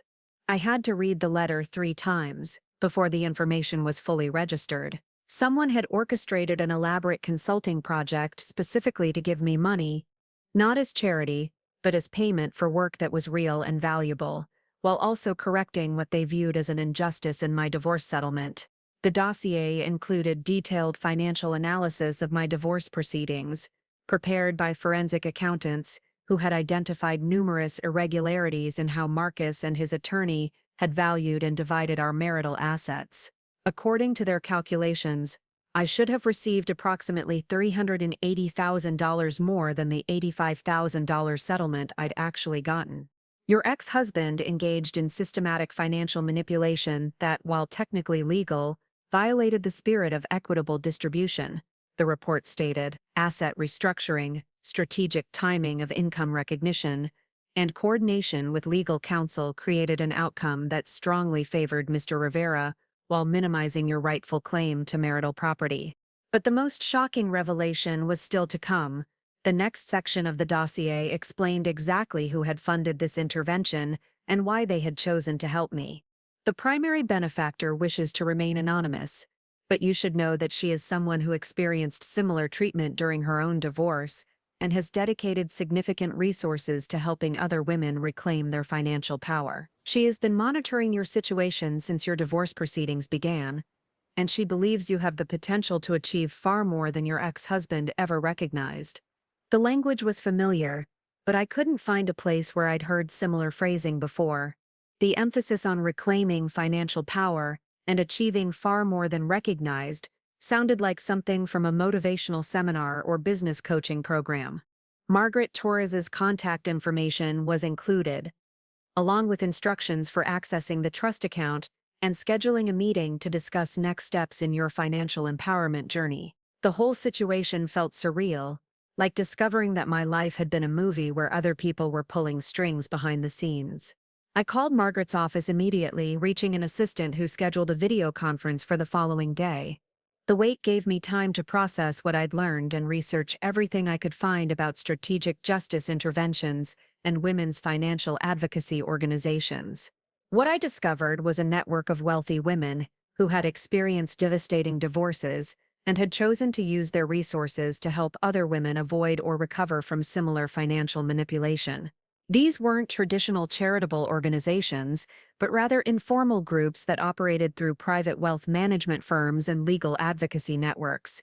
The approach was sophisticated and strategic. Instead of simply giving money to divorce victims, they created opportunities for women to earn significant income while rebuilding their professional confidence and demonstrating their capabilities. The psychological impact of earning money through skilled work was very different from receiving charity, even when the underlying purpose was similar. Margaret Torres appeared to be a legitimate wealth manager with an impressive client roster and a specialty in what she called restorative financial planning. Her firm, Torres Strategic Wealth, had helped dozens of women rebuild their finances after divorces that had left them with inadequate settlements. During our video conference, Margaret confirmed everything I'd read in the dossier and provided additional details about how my situation had come to their attention. Someone who knows your ex-husband professionally became aware of your divorce proceedings and the unusually favorable outcome he achieved, Margaret explained. This person felt that the financial manipulation involved was particularly egregious and referred your case to our network. Who was it? I asked, though I suspected Margaret wouldn't be able to provide specific names. I can't reveal the identity of our referral sources, but I can tell you that your ex-husband's business practices and personal conduct have been observed by people who found his behavior troubling. The implication was that Marcus had made enemies or at least critics among his professional contacts, people who had witnessed his treatment of me and decided it warranted intervention. The consulting project you completed was entirely real. Margaret continued. Morrison Strategic Consulting is a legitimate firm, and the work you delivered will be used by their actual clients. You earned every dollar of compensation through the quality of your professional output. What about the additional money in the trust account? I asked. That represents what our forensic accountants calculated as the difference between what you received in your divorce settlement and what you should have received based on equitable distribution of marital assets. It's not a gift, it's a correction of a financial injustice. The distinction was important psychologically. This wasn't charity from sympathetic strangers. It was restitution for specific harms that had been documented and quantified by financial professionals. There is one condition attached to the trust funds, Margaret said. The money must be used for investment purposes that will generate ongoing financial growth rather than simply covering living expenses. Our benefactor believes in empowering women to build long-term wealth, not just providing temporary relief. What kind of investments? I asked. Real estate is strongly preferred, Margaret said with a slight smile that suggested she knew exactly what property I had in mind. Particularly real estate that has personal significance and represents the achievement of goals that were improperly denied during your divorce proceedings. The conversation was becoming surreal.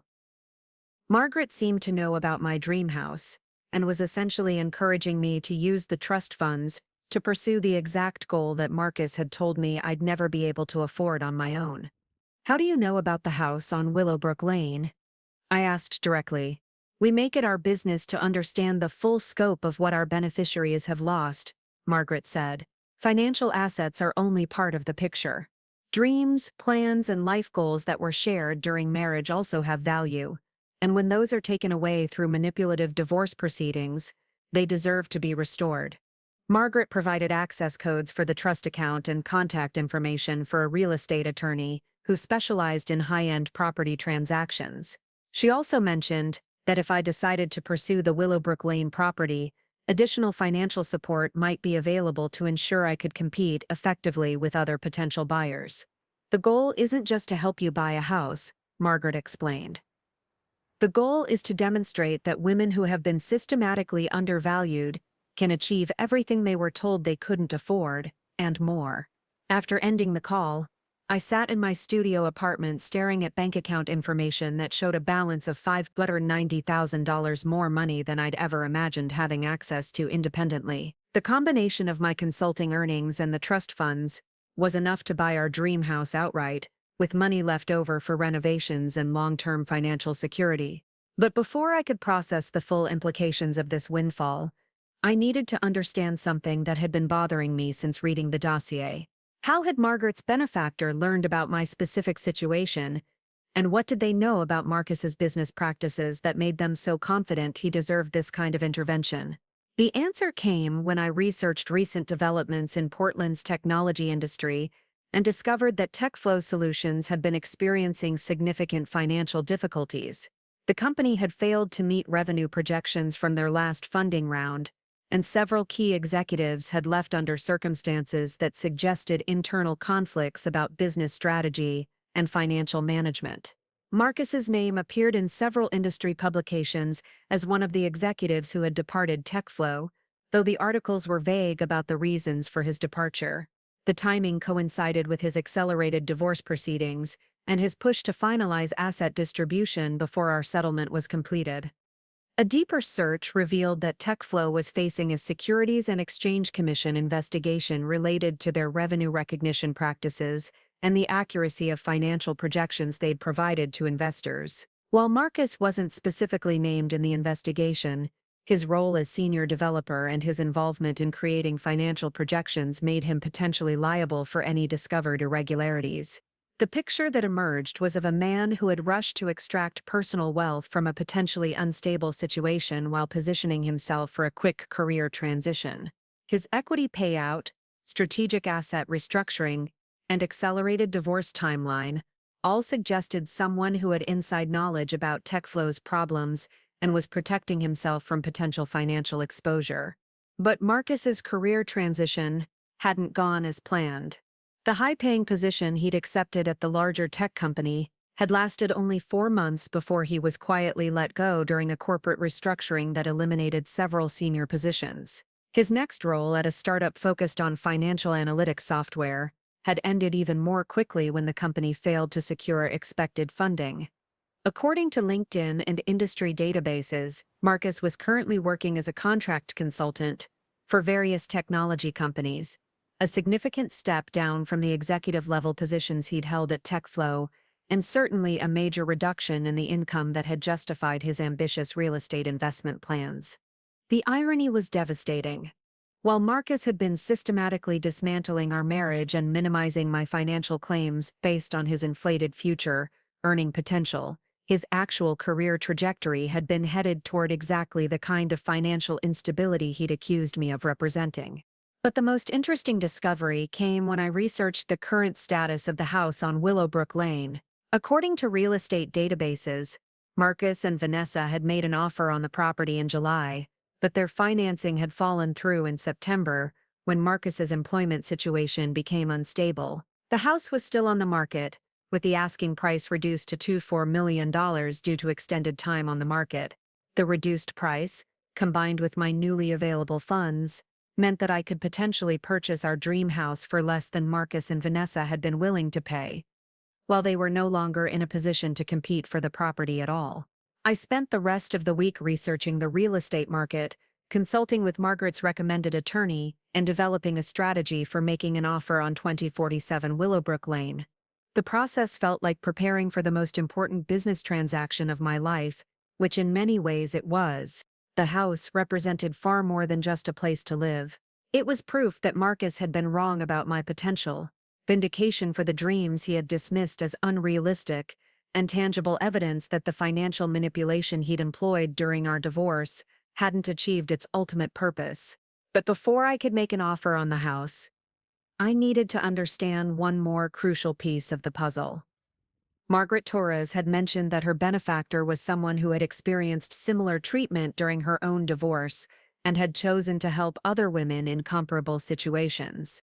The language she'd used, the specific focus on reclaiming financial power, and the sophisticated nature of the intervention all suggested someone with both significant resources and personal experience with the kind of systematic manipulation Marcus had employed.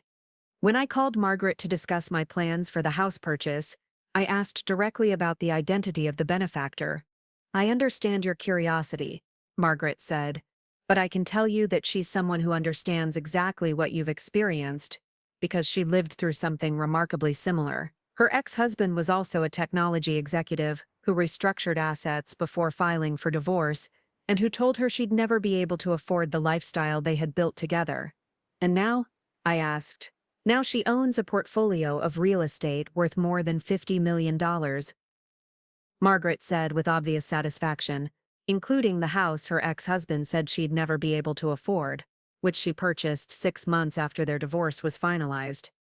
The parallel was so exact that it felt like looking into a possible future version of my own story. Someone had faced exactly the same challenges I was facing, had overcome exactly the same obstacles I was trying to overcome, and had succeeded so completely that she was now using her resources to help other women achieve similar vindication. "She wants to meet you," Margaret said. "After you buy the house." "Why after?" "Because she wants to celebrate your success, not influence your decisions. She believes that reclaiming your power requires acting from your own strength and determination, not from dependence on someone else's guidance." The distinction was important and revealed something significant about the psychology behind this intervention. The goal wasn't to rescue me from my circumstances, but to provide me with resources and opportunities that would allow me to rescue myself. That evening, I drafted an offer letter for 127 Willowbrook Lane. The purchase price was $2.3 million, slightly below the current asking price, but well within my available funds. The closing timeline was aggressive, 30 days, and I was prepared to pay cash to expedite the transaction and eliminate any possibility of financing complications. But before submitting the offer, I made one additional decision that felt both necessary and satisfying. I hired a private investigator to monitor Marcus's current financial situation and ensure that he would be informed about my house purchase in the most dramatic way possible. Because Margaret Torres had been right about one thing: reclaiming power required demonstrating strength, not just achieving success. And I wanted Marcus to understand exactly how wrong he had been about my potential, and how completely his assessment of our respective capabilities had been disproven. The offer was submitted on a Friday afternoon in December 2023, exactly 18 months after Marcus had first told me I'd never be able to afford our dream house on my own. By Monday morning, it had been accepted, and I was scheduled to close on the property before Christmas. Marcus would learn about the purchase when he drove past the house and saw new cars in the driveway and moving trucks in the circular drive. But before that happened, I had one more conversation to have with someone who deserved to understand exactly how wrong they had been about who deserved what and who was capable of achieving their dreams. The locksmith finished installing the final deadbolt on December 23, 2023. Exactly 1 year and 8 months after Marcus had told me I'd never be able to afford our dream house on my own. I stood in the marble foyer of 127 Willowbrook Lane, holding the keys to a property that was now entirely mine, and marveled at how completely wrong he had been about everything. The house was even more beautiful than I'd remembered from our visits years earlier. The previous owners had updated the kitchen with granite countertops and professional-grade appliances, renovated the master suite to include a walk-in closet larger than my previous studio apartment, and professionally landscaped the grounds to showcase the natural beauty of the 2-acre property. But what made the moment truly satisfying wasn't the luxury of my surroundings. It was the knowledge that I had achieved this through my own capabilities, using resources that had been restored to me through the recognition of my actual worth, rather than Marcus's deliberately diminished assessment of my potential. The closing had taken place 3 days earlier, with Margaret Torres and her recommended real estate attorney ensuring that every aspect of the transaction was handled flawlessly. I'd paid $2.3 million cash for the property, with additional funds available for immediate renovations and long-term maintenance. The entire process had been completed in 28 days, faster than most people could secure financing for a modest starter home. "Congratulations, Miss Coleman," the real estate agent had said as she handed me the keys. "This is one of the most beautiful properties in Portland, and you got it for an excellent price." The previous owners were motivated to sell quickly due to a job relocation, which worked perfectly with your timeline. What she didn't know, and what Marcus would soon discover, was that the previous owner's job relocation had actually been a financial necessity caused by the husband's business failure and subsequent bankruptcy. The irony was perfect. I had purchased our dream house from another couple whose marriage had been destroyed by the husband's poor financial decisions and inflated assessment of his own business acumen. The week between closing and Christmas had been spent coordinating with contractors, interior designers, and landscaping professionals to make the house truly mine rather than simply a property I happened to own. The master bedroom was repainted in colors I'd always loved but had never been able to use in shared living spaces. The home office was configured exactly to my specifications, with custom built-ins designed to accommodate both my graphic design equipment and the expanded consulting business I was planning to launch. But the most satisfying renovation was the wine cellar, which I had converted into a private library and meditation space. The symbolism was perfect, transforming a space designed for expensive indulgences into something that reflected intellectual curiosity and personal growth. It was exactly the kind of choice that would have annoyed Marcus, who had always associated success with conspicuous consumption rather than meaningful personal development. Margaret Torres had been right about the psychological importance of making the house truly mine, rather than simply occupying a space that had once been our shared dream. Every decision I made about furnishing and decorating reflected my individual tastes and values, creating an environment that felt like the natural extension of who I was becoming rather than who I had been during my marriage. The Christmas Eve party was my first opportunity to demonstrate the transformation publicly. I had invited my close friends, several clients from my expanding freelance business, and a few former colleagues who had supported me during the difficult period after my divorce. The guest list deliberately excluded anyone from Marcus's social circle, making this a celebration of the relationships and professional connections that were genuinely mine. "Rachel, this is absolutely incredible," said Jessica Miller, my former coworker from the marketing agency where I'd started my career. "I can't believe you've accomplished all this in less than 2 years since the divorce." "It still feels surreal," I admitted, though in truth, living in the house had begun to feel natural surprisingly quickly. "But I'm starting to understand that I was capable of much more than I realized when I was married." The conversation was interrupted by the arrival of Catherine Morrison, my former project manager from the mysterious consulting project. I had invited her partly out of genuine gratitude for the professional opportunity she'd provided, and partly because I was curious about how much she actually knew about the intervention that had been orchestrated on my behalf. "Catherine, I'm so glad you could come," I said, embracing her at the front door. "I owe so much of this to the opportunity you gave me." "You earned every bit of this through the quality of your work," Catherine said, though there was something in her expression that suggested she was pleased about more than just my professional success. "The client was genuinely impressed with what you delivered. In fact, they've been asking about your availability for future projects." "Really?" I thought the project had been completed. "The branding and marketing materials you created exceeded their expectations so significantly that they want to retain you for ongoing strategic consulting," Catherine explained. "It would be a long-term arrangement with substantial compensation, basically making you their preferred external marketing consultant." The offer was both flattering and intriguing, particularly since it would provide the kind of stable, high-income client relationship that could support the lifestyle I was building in the house. But I was also curious about whether this represented a genuine business opportunity or another form of intervention designed to ensure my continued financial security. "Can you tell me more about the client?" I asked. "After working on their project for 3 months, I'm still not entirely clear about who they are or what their business actually involves." Catherine smiled in a way that suggested she'd been expecting this question. "Actually, I think it's time you met them directly. Are you available for lunch next week? I think you'll find the conversation very enlightening."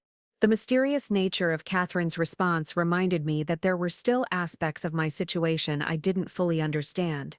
The financial intervention, the anonymous benefactor, and now the ongoing business relationship all suggested a level of coordination and planning that went far beyond simple charitable assistance. But before I could pursue the conversation further, my attention was captured by the sound of a car in the driveway that I recognized immediately. Through the tall windows of the front room, I could see Marcus's BMW pulling slowly up the circular drive, with both occupants staring at the house with obvious confusion and dismay. "Excuse me for just a moment," I told Catherine, though my heart was suddenly racing with anticipation and nervousness. I had been expecting this confrontation since the day I'd made the offer on the house, but the reality of seeing Marcus and Vanessa discovering my purchase was more emotionally charged than I had anticipated. This was the moment when all the financial manipulation, emotional manipulation, and systematic undermining would be definitively answered. The doorbell rang as I was walking toward the front entrance, and I took a moment to compose myself before opening the door. Marcus stood on the front steps wearing an expression of complete bewilderment, while Vanessa remained in the car looking like she was trying to process information that didn't make sense. "Rachel," Marcus said, his voice carrying a mixture of confusion and what might have been genuine concern. "What are you doing here? Is this some kind of house-sitting arrangement?" The question revealed how completely he had misunderstood my financial situation and capabilities. Even seeing me answer the door of our former dream house, Marcus couldn't conceive that I might actually own the property. He was still operating from the assumption that I was someone who needed to accept reduced circumstances and smaller dreams. "I live here," I said simply. "I bought the house 3 weeks ago." The silence that followed was so complete that I could hear the fountain in the front garden and the sound of my party guests talking in the distance. Marcus stared at me as if I had just claimed to be someone else entirely, while his face cycled through expressions of disbelief, confusion, and growing alarm. "That's impossible," he said finally. "This house costs over $2 million. You can't afford a house like this." The automatic dismissal of my capabilities was so characteristic of how Marcus had treated me throughout our marriage that I almost laughed. Even confronted with direct evidence that contradicted his assessment, he was more willing to believe that reality was wrong than to acknowledge that his understanding of my potential had been fundamentally flawed. "I paid $2.3 million for it," I said, pulling the deed from my purse where I'd been keeping it specifically for this moment. "Cash purchase, closed on December 20th. Would you like to see the documentation?" Marcus took the deed with hands that were visibly shaking, reading it multiple times as if the words might change if he looked at them differently. When he finally looked back at me, his expression had evolved from confusion to something approaching fear. "Where did you get this money?" he asked, his voice barely above a whisper. "I earned it," I said, which was technically true even though it didn't capture the full complexity of how the financial intervention had worked. Consulting project that paid very well, plus some strategic investments that generated significant returns. "What consulting project?" "You were doing logo design for coffee shops and small businesses." "There's no way that kind of work generates enough income to buy a house like this." Marcus's inability to conceive that I might be capable of landing major clients or delivering high-value professional services revealed how completely he had underestimated my skills and potential. Throughout our marriage, he had treated my career as a modest supplementary income rather than a serious professional pursuit with growth potential. "Actually, I've been working with technology companies on comprehensive branding and digital marketing strategy," I said. "It turns out that my skills are quite valuable in the enterprise market when I have the confidence to pursue appropriate opportunities." The word confidence was chosen deliberately. Marcus had spent years subtly undermining my professional self-esteem, making me doubt my capabilities and accept smaller opportunities than I deserved. The intervention that had led to my consulting project hadn't just provided money, it had proven that I was capable of delivering exceptional results when given the chance. Vanessa finally emerged from the car, apparently unable to remain a passive observer of this conversation. She approached the front steps with the kind of careful composure that suggested she was trying to maintain dignity in a situation that was rapidly becoming humiliating. "Marcus," she said quietly, "we should go. This isn't our business anymore." But Marcus seemed unable to process what he was seeing and hearing. The woman he had dismissed as financially limited and professionally unambitious had somehow acquired the exact property he had told her she'd never be able to afford. While his own financial situation had deteriorated to the point where he could no longer compete for the same luxury lifestyle. "This doesn't make sense," he said, still staring at the deed. "Even if you had a good consulting project, you can't have made enough money to buy this house outright. Someone must be helping you. Are you dating someone wealthy? Did you get money from your family?" The questions revealed Marcus's continuing inability to accept that I might have succeeded through my own capabilities. He was so invested in his narrative about my limitations that he was willing to create elaborate alternative explanations rather than acknowledge that his assessment of my potential had been wrong. "The money is entirely mine," I said firmly. "Earned through work I did independently, with no financial assistance from anyone else." This was technically accurate, since the trust funds represented compensation for assets that should have been mine from our divorce settlement. But I wasn't interested in explaining the intervention to Marcus, partly because the details were confidential, and partly because the psychological impact was greater if he believed I had achieved this success entirely through my own efforts. "But you told me you'd never be able to afford this house," Marcus said, his voice taking on a desperate quality. "You said it was too expensive. Too much of a financial risk." "No," I corrected him. "You told me I'd never be able to afford it. You said I was too conservative, too focused on security, too limited in my thinking to pursue the kind of opportunities that could generate real wealth." The distinction was crucial because it highlighted how Marcus had projected his own assumptions about my capabilities onto our conversations about shared goals. I had never said I couldn't afford the house. I had questioned whether we could afford it together, given the financial risks and timeline involved. "You were right about one thing, though," I continued.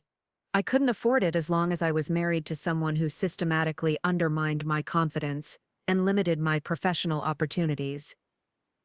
Being on my own has been much better for my career development." The comment was designed to sting, but it was also genuinely true.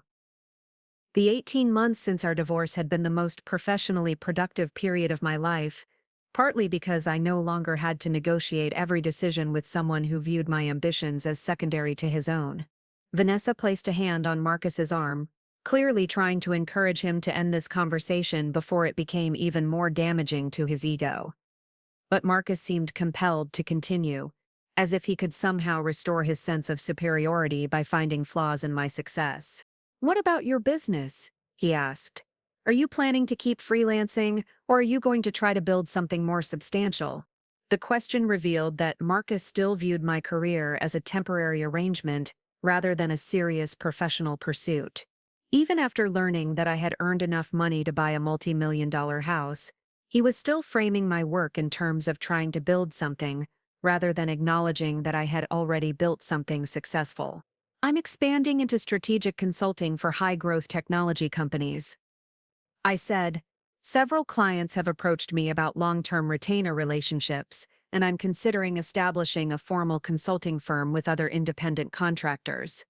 The business plan I was describing was real, based on opportunities that had emerged from the network connections I'd made during my mysterious consulting project. But I was also presenting it in a way that emphasized the scale and sophistication of what I was building, contrasting it with Marcus's apparent career difficulties. "That sounds very ambitious," Vanessa said, though her tone suggested she was trying to be polite rather than expressing genuine interest. "Ambition isn't a problem when you have the skills to back it up," I replied, looking directly at Marcus. "The key is being realistic about your capabilities, while also being willing to pursue opportunities that match your actual potential." The comment was a direct reference to conversations we'd had during our marriage, when Marcus had accused me of being unrealistic about financial goals while simultaneously arguing that I needed to be more ambitious about career development. I was essentially telling him that I had found the balance he'd claimed I was incapable of achieving. By this point, Marcus seemed to have realized that this conversation wasn't going to restore his sense of superiority or reveal some explanation for my success that would allow him to maintain his narrative about my limitations. His shoulders sagged slightly, and he looked around at the house and grounds with an expression that suggested he was finally accepting the reality of what had happened. "I should probably get back to my guests," I said, gesturing toward the sounds of conversation and laughter coming from inside the house. "We're having a small Christmas Eve celebration." "Of course," Marcus said quietly. "I'm sorry for interrupting." As he turned to leave, I realized that this might be the last conversation we would ever have. The closure felt important, but incomplete. There was something I needed him to understand about the broader implications of what had happened. "Marcus," I called as he reached the bottom of the front steps, "you were wrong about more than just my financial potential. You were wrong about what I deserved, what I was capable of achieving, and what kind of life I could build for myself. I hope you remember that the next time you're tempted to tell someone what they'll never be able to afford." He paused for a moment, as if he was considering responding, but then continued walking toward his car without saying anything. Vanessa followed, and within minutes they were driving slowly back down the circular driveway, presumably to return to whatever reduced circumstances they were now living in. As I watched their taillights disappear, I felt a complex mixture of satisfaction, relief, and something that might have been pity. Marcus had created the situation that led to our divorce through his own choices about values, priorities, and how to treat people he claimed to love. The consequences he was experiencing were the natural result of those choices, not arbitrary misfortune. But I also recognized that the intervention that had helped me reclaim my financial power was unusual and probably wouldn't be available to most women in similar situations. I had been extraordinarily fortunate to have my case brought to the attention of people with the resources and motivation to correct the injustice I'd experienced. When I returned to my party, Catherine Morrison was waiting with an expression that suggested she had observed at least part of my conversation with Marcus. "How did that feel?" she asked. "Better than I expected," I said honestly, "but also more complicated. I keep thinking about all the women who experience similar treatment but don't have access to the kind of help I received." "That's exactly what our benefactor hoped you would think about," Catherine said with a smile that suggested we were approaching something significant. She's very interested in expanding the network of women who can provide strategic justice interventions for others. Are you saying what I think you're saying? I'm saying that your success story is just the beginning, Catherine said, and that lunch meeting next week is going to be much more interesting than a simple client consultation. As my guests began leaving and I started cleaning up after the party, I reflected on how completely my life had been transformed in less than 2 years. The woman who had accepted a divorce settlement that left her financially insecure and professionally uncertain had become someone who owned a multi-million-dollar house and was being invited to help other women achieve similar vindication. But the most important transformation hadn't been financial. It had been psychological. I had learned that my worth wasn't determined by other people's assessments of my potential, that my dreams weren't limited by other people's willingness to support them, and that my capabilities weren't constrained by other people's comfort with my success. Marcus had told me I'd never be able to afford our dream house on my own. He was wrong, but not just about the money. He was wrong about who I was, what I was capable of becoming, and what I deserved to achieve in my life.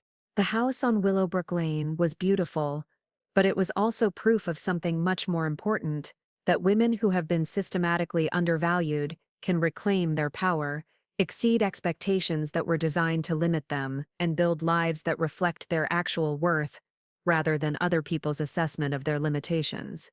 As I turned off the lights and headed upstairs to the master bedroom that was entirely mine, I realized that Margaret Torres had been right about the psychology of empowerment.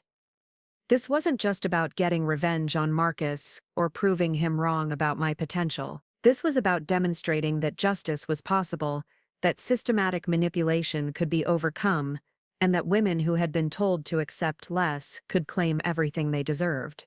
And tomorrow, I will start learning how to help other women do the same thing. The final text message from Marcus arrived as I was getting ready for bed. It was short and simple. I was wrong about you, Rachel.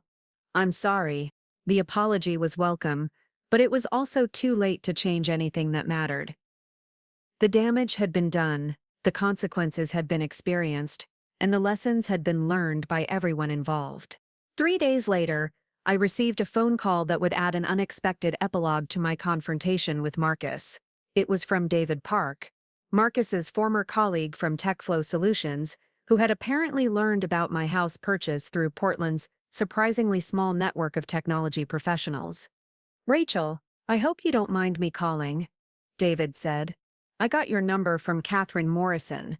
I wanted to congratulate you on your success, and I also wanted to share some information that I think you deserve to know." David explained that he had been one of the people who had referred my case to Margaret Torres's network after witnessing Marcus's behavior during our divorce proceedings. As someone who had worked closely with Marcus at TechFlow, David had been disturbed by the systematic way Marcus had restructured his finances and accelerated his career transition while deliberately minimizing my access to marital assets. "Marcus made a lot of enemies at TechFlow," David told me. "Not just because of his financial maneuvering, but because of how he talked about you and your marriage. He used to complain constantly about how you were holding him back from achieving his potential, how you weren't ambitious enough for the lifestyle he wanted to create." The revelation that Marcus had been publicly criticizing me to his colleagues while privately planning our divorce was painful but not entirely surprising.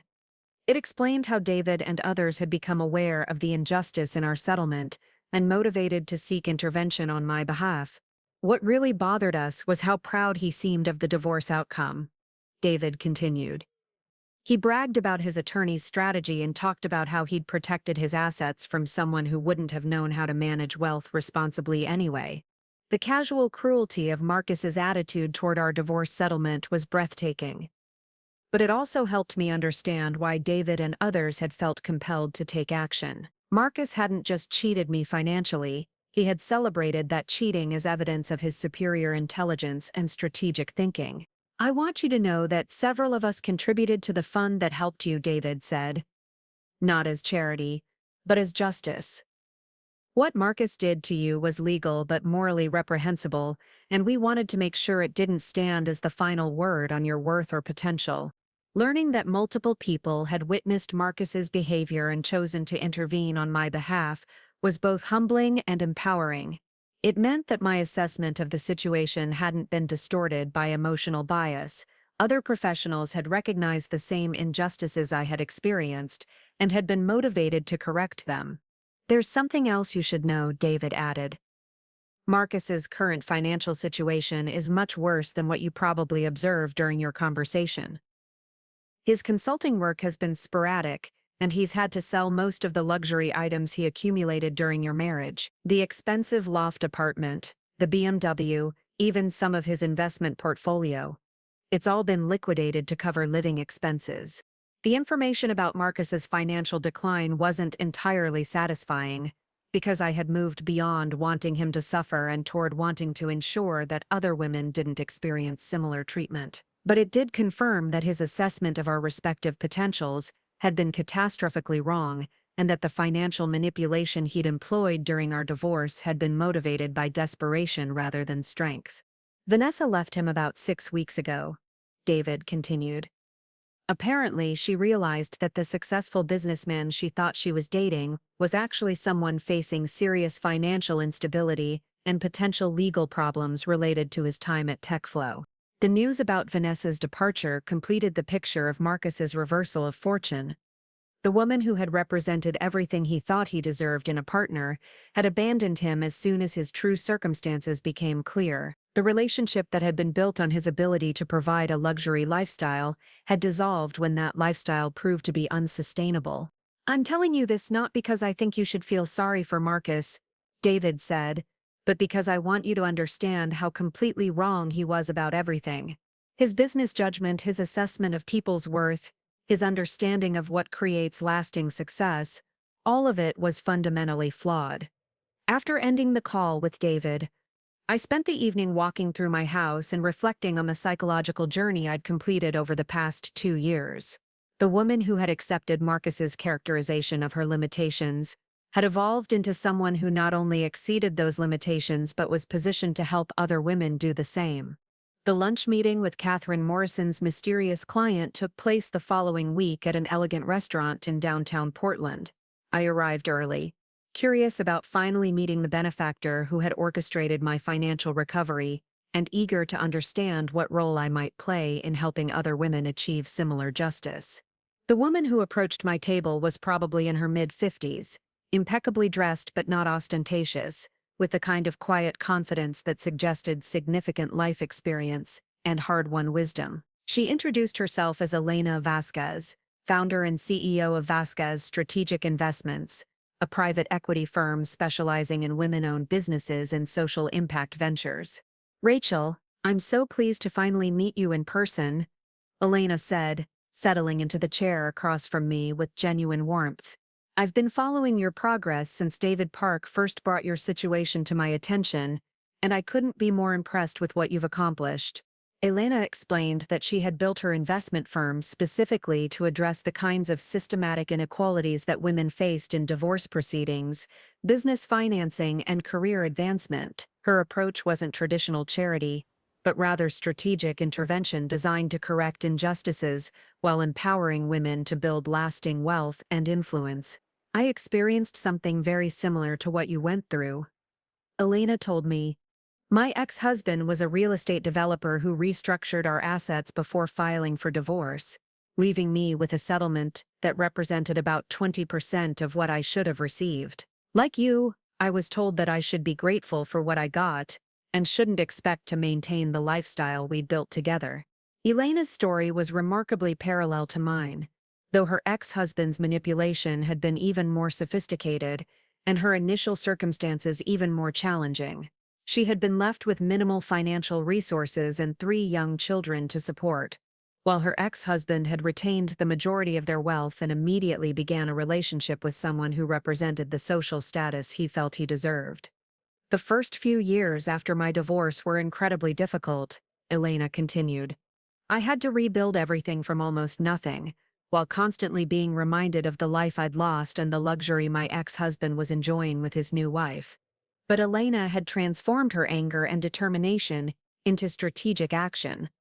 She had started with small real estate investments, using her settlement money and borrowed funds to purchase distressed properties that she renovated and resold. The profits from those early investments had funded larger projects, and within 5 years she had built a portfolio worth more than $10 million. The turning point came when I realized that my success wasn't just about proving my ex-husband wrong, Elena said. It was about demonstrating that women who had been systematically undervalued could build wealth and influence that exceeded anything their former partners had achieved. Elena's current net worth was estimated at over $200 million, built through strategic investments in real estate, technology companies, and business ventures led by women who had been overlooked by traditional funding sources. Her success had given her the resources to intervene in situations like mine, providing financial assistance and strategic support to women who had been disadvantaged by manipulative divorce proceedings. The intervention in your case was particularly satisfying, Elena said with a smile, because Marcus's behavior was so characteristic of the men we regularly encounter: the arrogance, the systematic financial manipulation, the casual dismissal of his wife's capabilities. It was textbook psychological and economic abuse disguised as legitimate business strategy. Elena had been monitoring my situation since David Park first contacted her about Marcus's behavior during our divorce proceedings.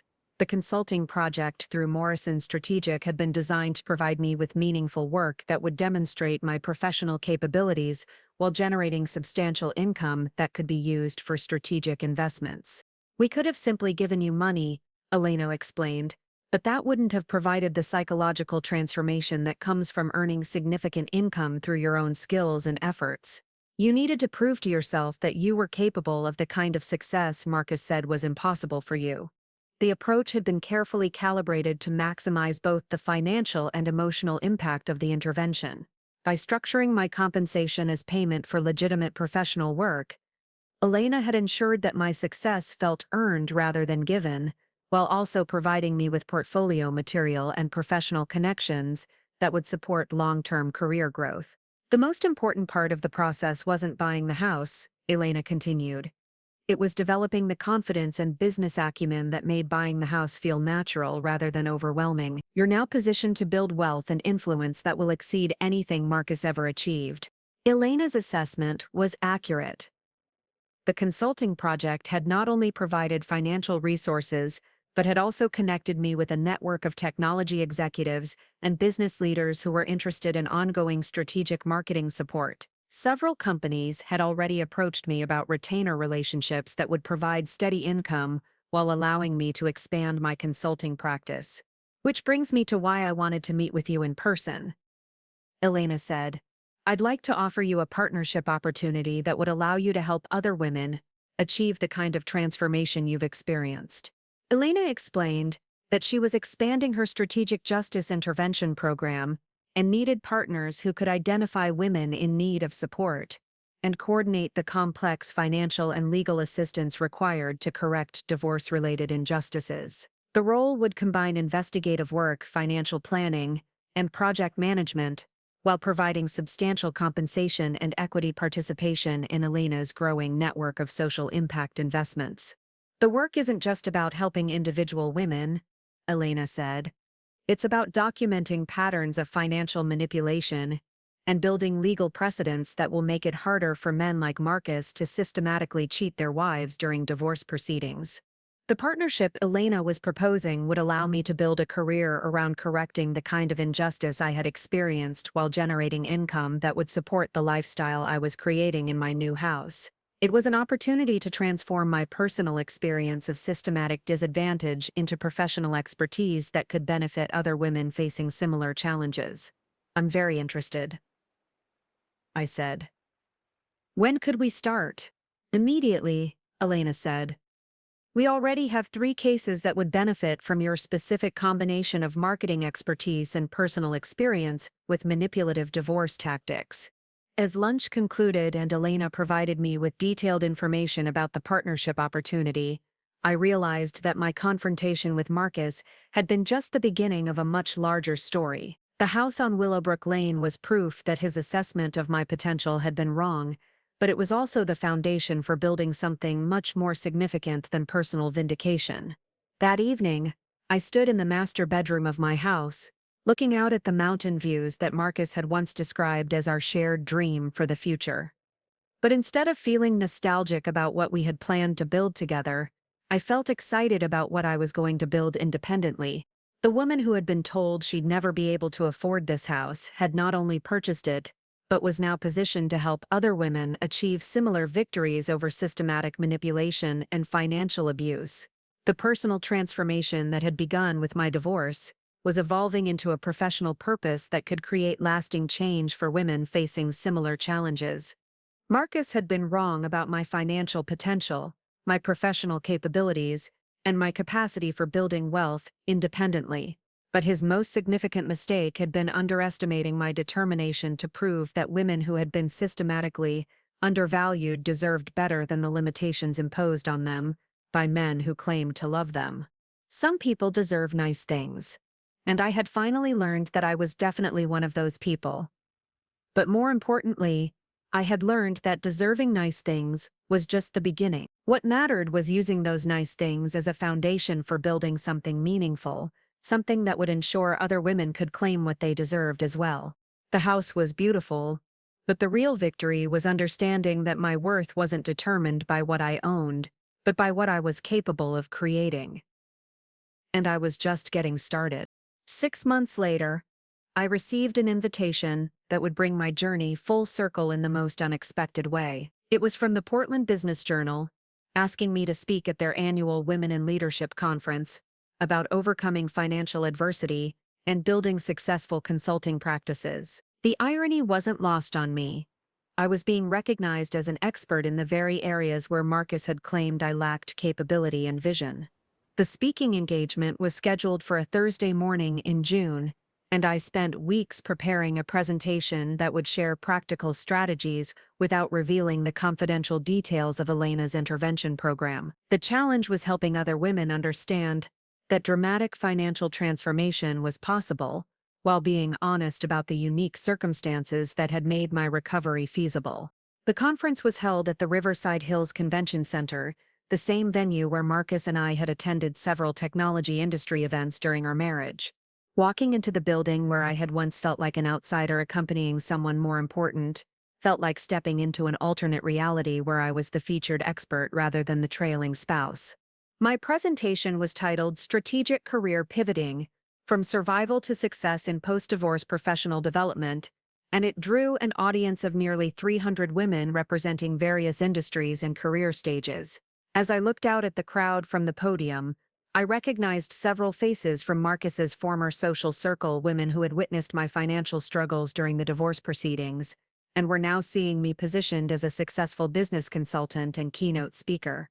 18 months ago, I was living in a 600-square-foot studio apartment, working freelance projects that barely covered my basic expenses, and convinced that my financial circumstances were permanent.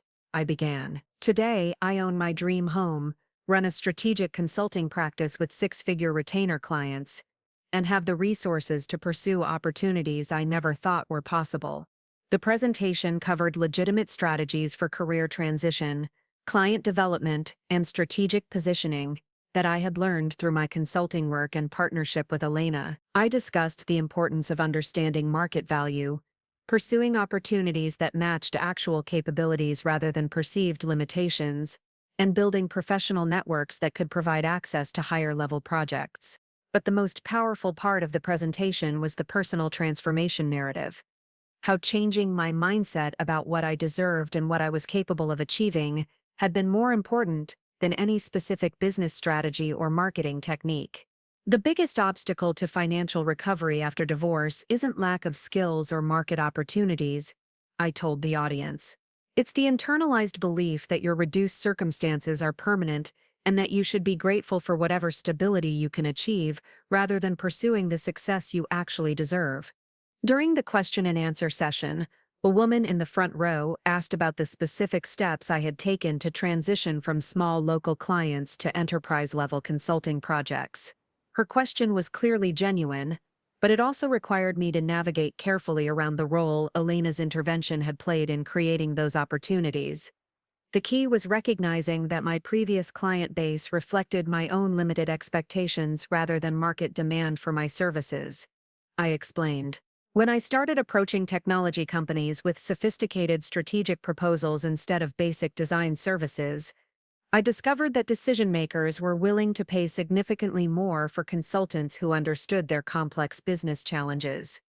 The answer was true, though it didn't capture the role that Morrison Strategic's network had played in facilitating those initial connections. But the broader principle was accurate. Most professionals undervalue their services and pursue opportunities that reflect their own comfort zones rather than their actual market potential. After my presentation, I was approached by dozens of attendees who wanted specific advice about career transitions, divorce recovery, and business development strategies. Many of their stories were heartbreakingly familiar: women who had been told by ex-husbands, business partners, or even family members that their ambitions were unrealistic and their capabilities were limited. One conversation particularly stayed with me. A woman named Jennifer Walsh explained that she was going through a divorce from a successful attorney who had convinced her that her event planning business was a hobby that would never generate serious income. Her husband's divorce attorney was arguing that her business had no significant value and that she should be grateful for minimal spousal support while he retained the majority of their shared assets. My business generated $180,000 in revenue last year, Jennifer told me. But his attorney is claiming that event planning is inherently unstable and that my income can't be relied upon for long-term financial planning. They're treating my 6-year-old company like it's worthless. The pattern was so similar to what I had experienced that I felt immediate anger on Jennifer's behalf. Her husband was using the same systematic devaluation tactics that Marcus had employed, undermining her professional accomplishments while protecting his own assets through legal manipulation. Have you considered getting a business valuation from an independent firm? I asked. Event planning companies with consistent revenue streams are typically valued at significant multiples of annual income. Jennifer looked surprised, as if the idea of formally documenting her business value hadn't occurred to her. My attorney hasn't mentioned that as an option. She keeps telling me to focus on getting reasonable spousal support rather than fighting over business assets. The conversation reminded me how important proper legal representation was in divorce proceedings, and how many women accepted inadequate settlements because they didn't understand their rights or weren't receiving strategic advice about asset protection. I gave Jennifer the contact information for Elena's network of recommended attorneys and suggested she consider getting a second opinion about her divorce strategy. That evening, I called Elena to discuss Jennifer's situation and several similar cases I had encountered during the conference. Elena wasn't surprised by the patterns I was describing. Systematic devaluation of women-owned businesses was one of the most common tactics used in manipulative divorce proceedings. Men like Jennifer's husband and your ex-husband understand that most women have been socialized to accept less than they deserve. Elena explained. They exploit that conditioning by framing their wives' ambitions as unrealistic and their business success as temporary or insignificant.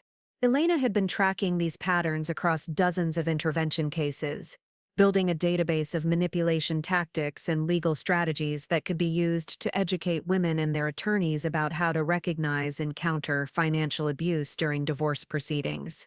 Your speaking engagement today was perfect timing, Elena said. We're ready to launch a more public education initiative, and we need someone with your credibility and communication skills to serve as the primary spokesperson. The initiative Elena was describing would involve writing articles for business publications, speaking at professional conferences, and developing educational resources that would help women understand their rights and options during divorce proceedings. It would also create opportunities to identify women who needed strategic intervention and connect them with Elena's network of financial and legal professionals. The goal isn't just to help individual women, Elena continued. We want to change the entire culture around divorce and financial manipulation. When men like Marcus and Jennifer's husband realize that their tactics are being documented and countered systematically, they'll be less likely to attempt them. The opportunity Elena was offering would allow me to build a public platform around the issues I had experienced personally, while generating additional income streams that would support my continued financial growth. It was also a chance to transform my personal experience of injustice into advocacy that could create systemic change. 3 weeks later, my first article appeared in Harvard Business Review under the title, "The Hidden Financial Abuse in High-Asset Divorces: How Successful Women Are Systematically Cheated During Marriage Dissolution." The piece documented patterns of asset manipulation, legal strategy, and psychological tactics used to minimize women's financial settlements, illustrated with anonymized case studies from Elena's intervention network. The response was immediate and overwhelming. Within 48 hours, I had received more than 200 emails from women sharing their own experiences with similar manipulation, attorneys requesting information about recognizing these patterns in their clients' cases, and journalists wanting to interview me about the broader implications of systematic financial abuse. The article also generated an unexpected response from Marcus himself. He sent a lengthy email, attempting to defend his behavior during our divorce, and challenging my characterization of his financial strategies as manipulative.